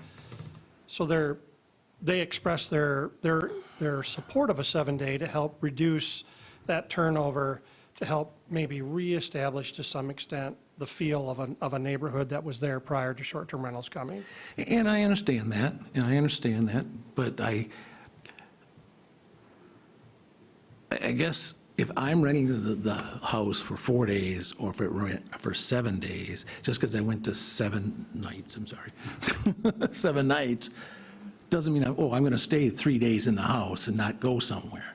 So the frequency of coming and going, those people are doing that all the time. The only change would be the day of, it's time to load up and get out of here and the next person come in.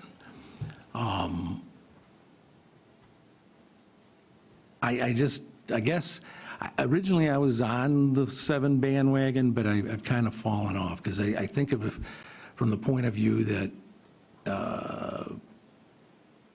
we've used them, and we've used 3 nights, 4 nights, and it's nice to have. And is a penalty to the owner if we tell them, if you're going to rent it for 4 days, you can't rent it for the next 7 or 3. As from a business point of view, it isn't a good model. From a neighborhood point of view, you might have some points, but there's no proof of that. I mean, we're just all grabbing at straws here. And I guess the way I look at it is I haven't heard that there's been that much of a disturbance I think it's the hope of some that if you went to 7 days, they would be less. So that's my point. It's a good point. I appreciate those comments. Yep. I will say, when you see my family, all 25 of us coming with like 7 cars and changing in and out on a Saturday, it's a ruckus. And we're pretty tame, very tame people, but 25 people and 5 cars and groceries and all of that. Yeah, but you're not going to be renting a house down on the avenues with 5 people. Right. Nope, true enough. Yep. You're going to be on the 10 acres. On the, well, On the top of the mountain in Tennessee. we're on a lake when we do that, but yeah. So, other comments, questions on the 1 and 7? I can see both sides, so Okay. I'm not sure that it makes a huge difference, but One doesn't, setting it up as more of a penalty for a violation. it makes more sense to me. I mean, I feel like, at the end of the day, the mechanism for the township to make all of this work is some combination of people filing complaints and our ability to enforce and participation from the sheriff's department. And also, the key part is the owner of the STR's willingness to manage their occupants. And if there's more teeth and more penalties that come with a violation, then maybe we'll get more willing participation from the owners of the STR. Can I add on that Sure. for about 45 minutes? Why not? No. On the enforcement, if I may, if this is okay time, and this has been brought up at many meetings, there's a disconnect between information that I receive and information that the Sheriff's Department gains. So on Wednesday of last week, I met with Lieutenant Brinks and Captain Clark of the Sheriff's Office, and I requested that when officers respond to noise complaints or complaints of that nature, some type of disturbance, that they ask, is this a short-term rental? And then if it's established through conversation that it is a short-term rental, that the officer encourages the complainant to contact the host, and then the officer will then forward me call screen information that gives me enough information to follow up on it on my end to potentially hold the host accountable. They were elated with that because that kind of gets some work off of their plate. We are the only township that's requested to do that. And they admitted that, yeah, that information would not be normally shared.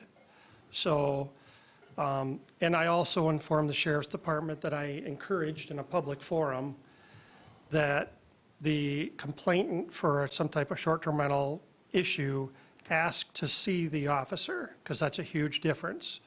And then they obtain the officer's identification, the incident report number, and all of that information can be shared with me. So that was going to be implemented immediately, just so you guys know. Yeah, it's good information on enforcement. Now, I guess that you asked why maybe we wouldn't use that as an enforcement mechanism, going from taking someone from the 4-day to the 7-day. And I guess my response to that, my thought regarding that would be, I'm not so sure that enforcement of something that's gone wrong, they deserve to continue to operate just at a reduced rate. I think we should apply the enforcement that impacts them, and take those mechanisms, whether that's losing their license, fining them, those types of things. I'm not so sure it's like continue to operate, but just at a reduced rate. I don't know if that sends the right message to me. I guess I'm proposing to combine that in combination with what's already established as a suspension policy. Hey, you're suspended for 3 months, and when you start back up, you're limited to 7 nights. Okay. Trace? So, they're mid-July, and they're booked every 4 nights for a month and a half yet. So do you penalize those renters that are coming by cutting their vacation short? Or I think some of them not have it. I guess that would because- just be collateral damage for an STR owner not managing their renters, right? I mean, I have to imagine, I'm guessing, like you said, I don't own an STR. I don't think anybody here does. I rent them when we travel with the kids. They'll never have any problems.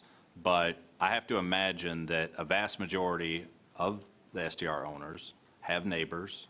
East Bay Township is a relatively rural township, but we've also got a lot of neighborhoods too. So a lot of these STR owners have neighbors. They probably have really good relationships with their neighbors. I imagine a lot of them do. And if there is an issue, a legitimate issue, I would hope that relationship is simply a text or a call about an issue, and it's resolved right there, And I know we've got problem ones where, there's absent owners that maybe don't have a good relationship and have had problems in the past. And I guess it would be really nice to see all of this stuff enforced, in action, things getting handled, problems getting solved. And that's why I kind of keep going back to that versus, kind of painting this broad brush that, hey, we're going to take everybody in the township that's got an STR and you're going to be required to rent a minimum of 7 nights. So the thought that neighbors like to talk to neighbors about problems is a misnomer. It's the absolute opposite. Yeah. Would you agree with that, Preston? They will do anything not to talk to their neighbor about something. They will want you to talk to their neighbor and don't use their name. But that doesn't happen. Well, I don't care if it's a dog barking issue, a fence issue, or short-term rentals. Or burning their leaves. Or burning their leaves. Like I had today. And I understand that, but it's very uncomfortable. That's why you don't have a lot of people do that. But anyway, so getting back to the 1 and 7, what is the thoughts or the consensus? I did have a question for Jake, because the issue is this is going to affect a lot of current short-term rental owners. So let me ask the question. Can we implement a 7-day frequency for new license owners?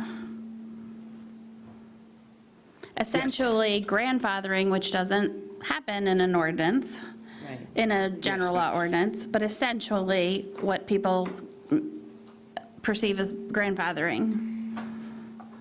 Yeah, that's correct. It's not a zoning ordinance. There's no non-conforming uses.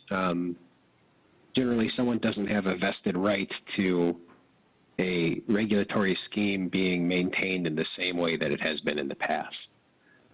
As a matter of policy, if the board wants to institute the 7, I'm sorry, I forget what we're calling it, the 7-night or day, 7 in a row rule. 1 and 7. 1 and 7. The 1 and 7 rule, there we go. Very catchy, as you can tell. Maybe, Are you in maybe marketing, it's just getting John? a little late for me. If the board wants to institute the 1 and 7 rule, I think there might be policy reasons to apply that maybe to a rental period, like a year out or something, to allow current contracts that are already booked for the existing tourist season to be honored. Mm-hmm. But otherwise, I don't think license holders have any kind of vested right to have the township's ordinance never be amended or updated or changed. Okay, all right. You didn't say if it could be done, you just said that. It's lawyerese. Okay. Were you asking if existing license holders would be able to maintain the 4-day? Yes. 4-night minimum in perpetuity with new license holders? Yes. Having to pick up the 7-night? That is what I was asking. It would apply to current license holders and new license holders. Yep. Unless the board deliberately chose to make it otherwise. And that was my question. Can the board choose to deliberately make it otherwise? Yes. Yeah, I mean, there's, I think, already provisions in here that, like the separation distance is an example. Okay. That applies to new licenses, not existing licenses. I think administratively, maybe it would be pretty difficult to keep track of whether they're a 1 in 7 or 1 in 4 short-term rental. That's true enough. But that is something the board could do. Okay, so we'll just do straw poll here. If I had my druthers, and I don't always have my druthers, I would do a 7-night frequency, and I would do it for properties that were less than 5 acres or somewhere near there. Are there any short-term rentals that are greater than 5 acres? Oh, yeah. Oh, yeah. Yeah. That would be my preference. If you had your druthers, what would it be, Sue? You know, I haven't said much, which is unusual for me. I'm just going to go back first to one thing. It's the enforcement. And I appreciate everything that PT has gone to to work with law enforcement and get them on board as to why we need there to be documented enforcement. Because that has been, I think, I should say, in my opinion, that is where the problems are. Because we have a few host locations that have repeated calls against what's going on in their properties. But because it happens on a weekend or it happens outside of office hours, it's not trickling into here to be dealt with. And it's not being documented accurately. I believe people are starting to feel like, they're being treated as though they're problem children, as someone was reporting it. I've got to believe that the discussion you had will improve that, and those that are host properties that are disrupting the neighborhood feel will eventually say, one, they're going to have a violation so much that it's going to cause a correction. Or those that are maybe reporting because they think it's a problem, they will find out that it's not necessarily a problem, that what the hosts are doing because it's documented. I don't know. I think that we'll see two different avenues that way. So that's my statement before my 7 or 4. I told PT and Claire last week, I go back and forth with the 7 and 4, but the crux of it is because of the enforcement. We have, as a family, rented for 4 days. We have an event coming up for 7 days. We've used both options. I go both ways. I can't, I guess to be put on the spot right now, I can't answer. I guess I've got to continue to think it through as I'm listening to everybody else. So question for you. Okay. Would you be supportive of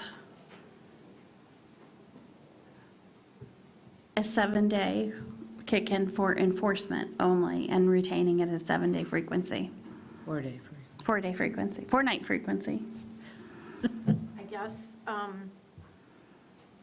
for lack of having a one-and-done rule, because I think some violations should head right to the top and be done. They don't get 3 strikes. I would be in favor of the 7. Okay. Would you be in favor or consideration of a 7-day frequency for properties of a smaller size, like under 5 acres? Well, and I think that's relative too. If you're looking at a 75 by 150 foot lot, or you're looking at a 5,280 square lot, I mean, it's different. You're going to be affecting the people that are next to you in so many different ways. I don't know that 5 acres is that key. I don't know if a 200 by 200 foot lot is that. I don't know where that comes into play. Sure, just, well, in the 1,000, that's very similar, like the 1,000-foot, yeah, yeah. Matt, I think we've heard you talk that you're fine with the 4-day. Certainly, they've heard you, they've heard me. We heard a little bit from you, Glenn. What would you, what are your druthers? What would your druthers be? My druthers are we get rid of the complaints somehow. The biggest thing that I see is, and it isn't so much in the lakes area, that's the problem we got, because this rule fits everybody. One glove fits everybody. So if we got all the complaints down in the Indian Trail area, then and whatever we do, if it causes less time to rent, the people on the lakes are gonna suffer, and vice versa.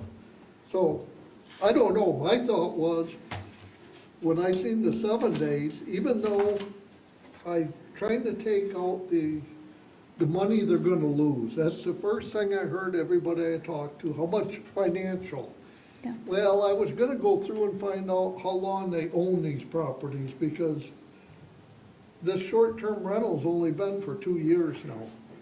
So if they've owned it for 4 or 5, I gotta believe if they paid taxes then, they'd still pay them. That doesn't change anything, but the whole point is how do we enforce the rules that we got? Because apparently they're not being enforced, and I don't know if there's another option to whatever company we got doing it now, if there's, what other options we have. So let me just speak to the enforcement piece, and I don't want to get off to, we want to get to Trace and Mindy, but the reason the short-term rental issue is back before this board, Claire will correct me if I get off, that short-term rentals have an impact on the market for homes for our residents. They change the makeup of our residential neighborhoods, and they impact communities in these ways. And so we wanted to take a look at something where licenses were growing and density was an issue and negative externalities. None of this was brought to this board due to enforcements. Enforcements have become a verbiage that is used to draw attention to something else. Were enforcements the reason we brought short-term rentals to this board? Not that I'm aware of. There is, we are doing enforcement, there are mechanisms, you know, I just heard, you know, that, and I appreciate this, that they're like what's on the website. Guess how long that's been on the website? The entire time we have had short-term rentals. The same verbiage that gives an escalation. It's the same thing PT went over in previous meetings. So I'm not saying that enforcement is not always an issue. It is. That's why we have a planning and zoning department with enforcement in it.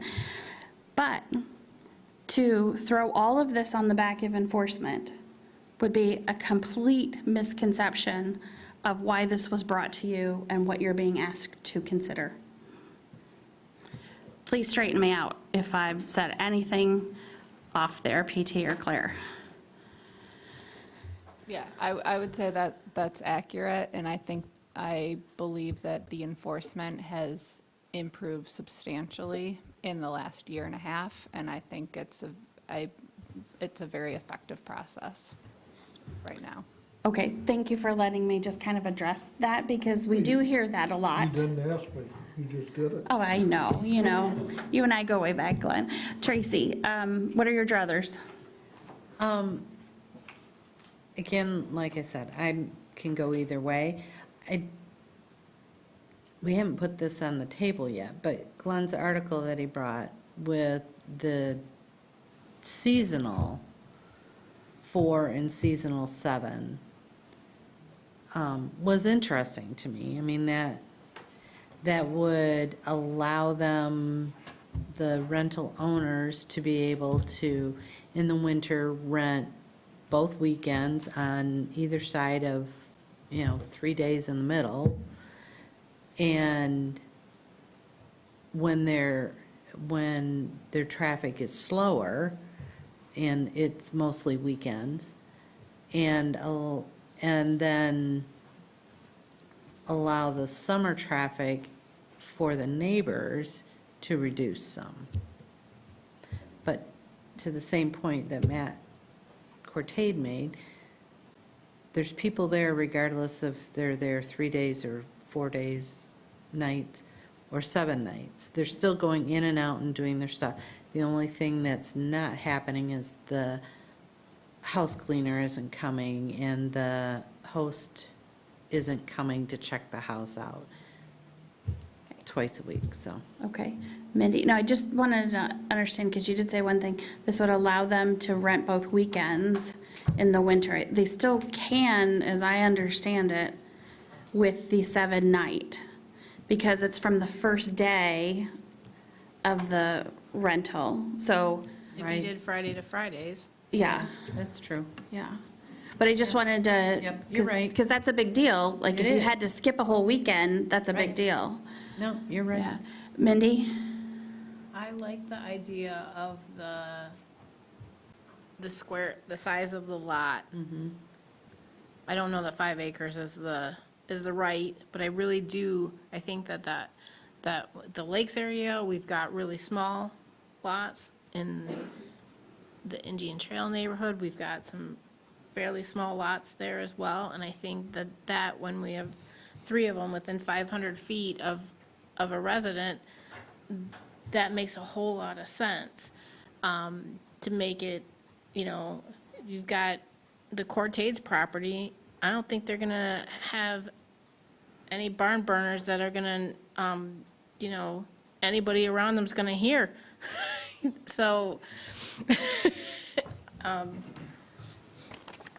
I think the property size makes sense. Okay. All right. Let's take, I do want to real quickly cover those other, we're all fine with the distance was the other thing. We're all got fine with 1,000-foot distance. Is that correct? It is amended to be measured, yes. And then the other large one was the cap, and doing that by resolution and at the amount that we're talking about. Does anyone have an issue with that? Those are some of the other large issues. Am I missing anyone, Jake? So the 1 and 7 is really kind of our hiccup where we need to decide. Yeah, I think that's about it. Okay. All right. So, is there, what's the pleasure of the board in moving forward with this ordinance? I can tell you from staff's perspective, we would like to see the final ordinance presented for final implementation in August, which means at the latest, the introduction would need to be in July. And we have, 1 more month in between there. So we have the ability to go and make some changes. We also have the ability to tighten up everything else, where we're at. Any comments? Direction? Would it be possible to get a final draft for next month's meeting? Yeah. Okay. We could. But we want to make sure we're close to a decision on the 1 and 7. Might as well. So I would like to, if we had a proposal in there that changed the frequency to 7 nights for parcels, I don't know, I was thinking 5 was pretty good. 5 acres on it was pretty decent. Is there other ideas of acreage? Especially, I know that like Matt would like to just not deal with the acreage, so I guess I'm asking for people, particular who might be on the fence with that, or Matt, too, if you have opinions on it, but I know that some may be just generally not supportive of that. Well, my off the top of my head, if you get down to, let's say, an acre, there's an awful lot of, not enough, because there's an awful lot of, most of our zoning. I would actually throw something out there just because we've drafted things in the ordinance relative to separation distances very recently, just for the board to consider. If there's going to be a restriction on frequency based on parcel size, to me, it might make even more sense to express that based on proximity to another dwelling, which can be measured, apparently, according to the Grand Traverse County Equalization Department, by the address point. Could you tie it to proximity of other short-term rentals? So that those are. You could do that too, but I think the concern here is it's a means of insulating people who are close to short-term rentals from increased rental frequency. So it to me, it would make more sense to do, any existing residential dwelling, and then pick a separation distance there. So for instance, if you have a half-acre parcel, but your neighbor has a 10-acre parcel and their house is nowhere near yours, maybe that would accomplish the same policy objectives. Claire From or Preston, did practical perspective. I saw you discussing something quickly. It may not have to do with that, and that's fine if it doesn't, but if you have input. I was just asking about the administration and if it, just the challenges associated with the administration of that. I think it'd be extra kind of calculations and staff time, and so. The distance from the Not to say that we nearest. couldn't do that, but it would be additional, You mean the acreage or the distance? the distance. You're thinking Well, the we are acreage doing would, the distance. What? We are doing the distance right now. Well, right now we're doing, so when we're issuing a short-term rental license, we just have to verify that there aren't any within 1,000 feet. But then there would be an additional step of verifying if there was any addresses within 1,000 feet, and not short-term rental, but just any addresses. And so then it would be just another step of verifying and then determining whether it was for 4 nights or 7 nights, and then tracking both of those two different categories. Not that it couldn't be done, it would just be. are you thinking acreage would be easier? I think either 4 or 7. Yeah, Policy I would be agree. A lot easier. I see the merits of the larger lots, because if, again, if you have a 5-acre lot, more likely nobody, your neighbors aren't going to complain too much. But you're kind of picking winners and losers. The vast majority of these are in 2 areas in this township where it's pretty, excuse the term, high density, And so I can see the administrative part too, that, it's like, is that house blue or is that green? You get all that kind of stuff where you're trying to figure out everything added to it. So I would think either one or the other. And my preference. I'll add one more thing. Considering the fact that it's May, we've said that more than likely, kind of similar to some of the language that's already in the ordinance previously from 2019, if the board elected to go with a 7-night minimum, it wouldn't be enforced this summer anyways. It would be enacted for next summer. Right. Could we move forward with the 4-day as a matter of an ordinance update for this year and make it incumbent on the board to revisit this specific topic after we get through the summer, to see if there were any issues? Well, I mean, the ordinance is always open to amendment. Sure. I'm just talking about this one yes. specific topic, since it would not, even if we went with 7 days, it wouldn't be enforced this summer anyways. So why put it on the books for 7 nights? There would be a period of time where we would allow people who have current bookings to be able to, meet those bookings. Glenn, did you have something? No, I was just gonna say that people set their books on when they're gonna rent the place. Yeah. If we wait till next year, most of them will have them rented for the summer. Yeah, I think a lot of them can rent like a year in advance. Some of them are recurring, they probably have a 5-year commitment, so then you're changing that too. Yeah.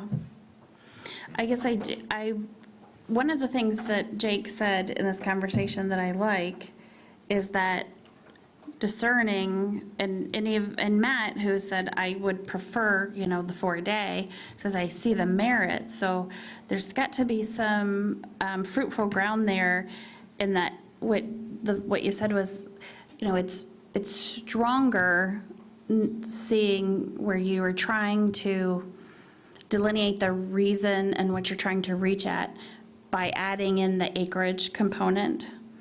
See what I'm saying? So how did you say that, Jake? He's like, I don't know what I said. I don't blame you, Jake. It's late when we'll try to wrap this up here. But I think what you were saying is by adding that component of the lot size, Yeah, you're more narrowly tailoring the restriction to fit the problem.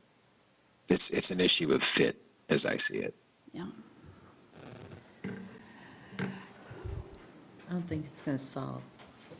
Nope, and it's 10 o'clock. It's almost 5 after, so we will, I'm just saying, I don't think the acreage is going to solve the current issue that we're trying to solve. no, the acreage won't. What the acreage does is allows it to only impact where what we're trying to solve makes an impact. So limiting that traffic, which is, or the frequency that we're trying to do, it allows us to only do that where that makes an impact, right? So where the neighbors are close at hand, when they do feel like they're living next to the revolving door, and we do hear that, whether that's an enforcement or just a commentary that we hear from short-term rental neighbors. So that's. You're talking about 7 days, nights in any property less than 5 acres. Right. Yeah, but again, I mean, the 7-night thing, reducing traffic flow and activity and stuff, I don't see it, because if somebody's gonna rent for 7 nights, I'm partying for 7 nights, I'm gonna be there, and maybe it's a bad group and you want them gone in 4 nights, you wish you had somebody else in there. Well, that's when. Yeah, we've talked about that you call too. And they do leave if their host can't get them to But that would apply for 4 nights 4 as or well. 7. Very quickly, did anybody have any problem with the annual renewal being grouped to a certain period of time? We're all good with that? So how are you going to implement that, though? Because you have some people that are renewing, I mean, there's renewals every month of the year, so. How do are they- get 2 years out of it, or? So one of the, probably the easiest, most applicable ways to do it, from Jake had mentioned, is take it, well, prorating was what I first thought of, right? Because there's some value associated with that on a monthly basis. But that's a lot Yeah, of. Claire and I discussed it, and we thought the easiest thing to do was basically, if your license would expire before December 1 of the coming year, you would basically get a few extra bonus months before you have to renew, and so you'd get to renew it on December 1. And if it would renew after December 1, then your renewal deadline would just be the next December 1 that comes around.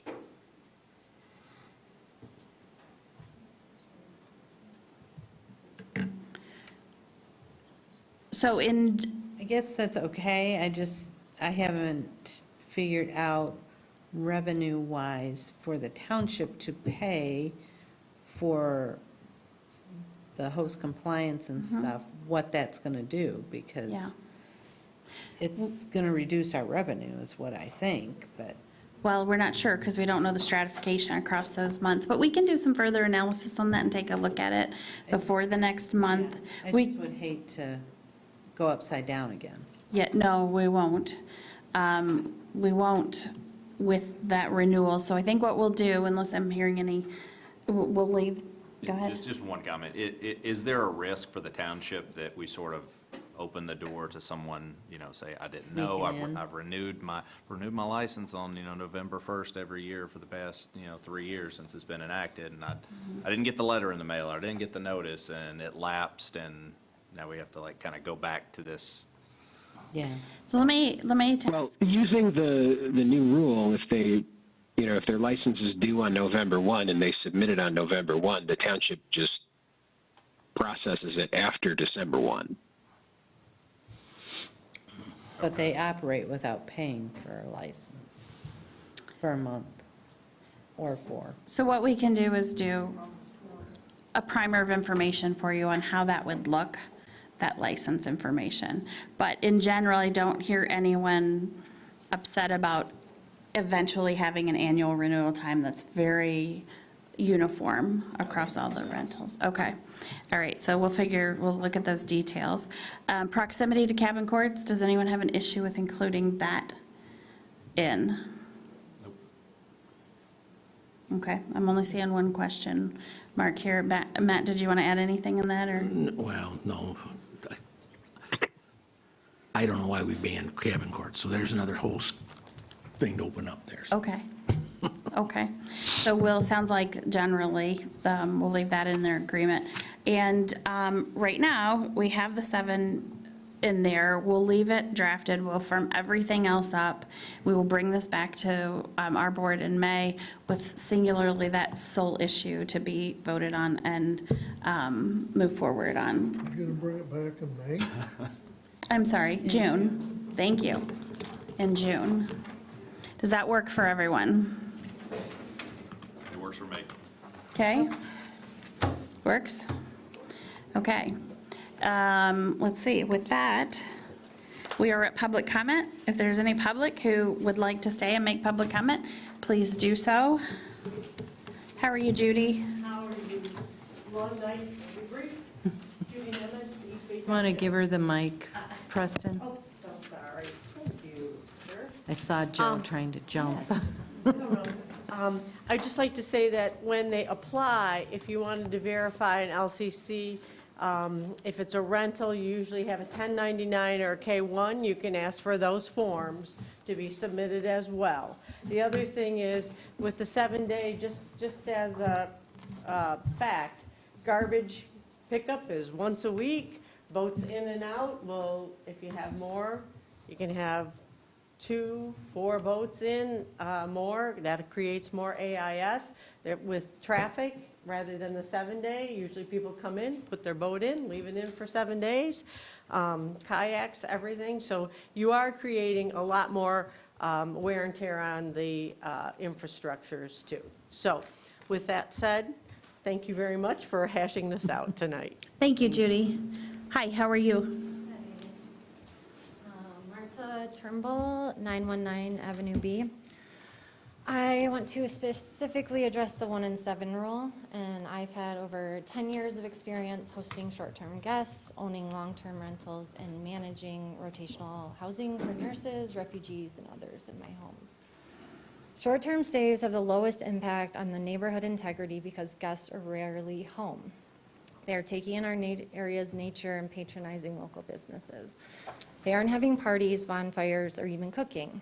My cleaning team can attest to this. Home wear and tear is close to nil on short-term stays. Traverse City Tourism states that the average length of stay for guests in our area is 3.3 days, and they estimate that short-term stays of 4 people bring in over $1,700 to local businesses, while extended stays of 7 to 10 bring in barely over $2,000. The loss of a few additional stays per month severely impact local businesses, especially during the off-season when local businesses struggle the most and when demand for short-term stays are highest and the guest count for those stays is lowest.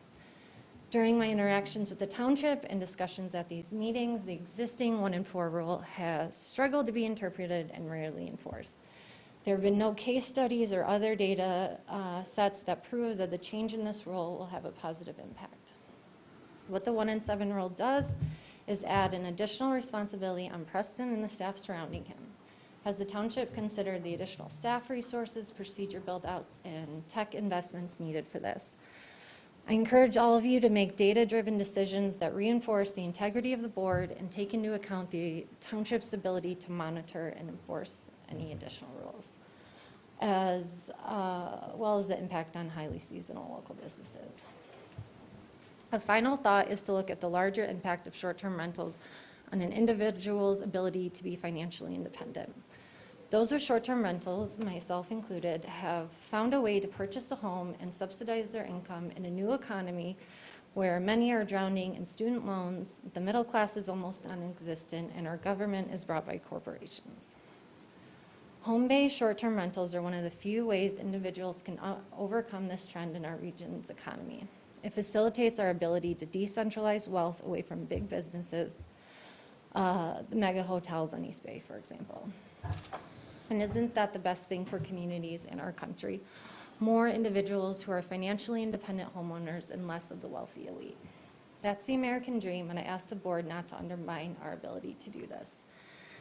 And I ask everyone here to consider that the way you were able to save, buy, and maintain a house no longer exists. Don't stop the next generation from getting and keeping exactly what you're trying to protect. And also, the largest parcel idea that was brought up tonight, again favors those who had existing wealth to acquire large amounts of land over those who couldn't. Thank you. Thank you. Next. How are you? I'm doing well, thank you. I'm Steve Bulger, 827 Avenue B. Thank you for hashing this out. Mr. Lyle mentioned emails and calls, that was me. Yeah, I just want to address the 1 in 7 rule as well. I make a lot of decisions for my company, and when I do, they're always data-driven, and I feel like there's a lack of data here. Everything you're proposing in terms of the 7-day rule, I feel is just speculative in terms of how it can benefit the neighborhood. And the fact is, you know, the board has kind of set up this framework, right? I heard a woman speak earlier saying the board in 2019 created this problem of the 1 in 7-day rule, but what you really did is created a framework for businesses to operate. And now you're going to take that away. You know, I can present data all day long, and I will over this next few weeks to all of you in terms of the real impact this will be on what, up to 200 businesses? And I don't know if you think of them that way in your township, but we're all businesses. And you're reducing our potential occupancy by nearly 50%. So how else would you take it if, you know, you propose a business can only operate 20 hours a week instead of 40? That's the same thing we're talking about here. And what's the impact? And show me some data to say this is how it's going to benefit the township. 200 businesses in your township that you represent, not just residents, right? It's us. And you establish this framework, and now you're going to pull the rug out without really any factual data to kind of back it up. So, like the previous speaker, I just encourage you to make data-driven decisions, because that's what's important.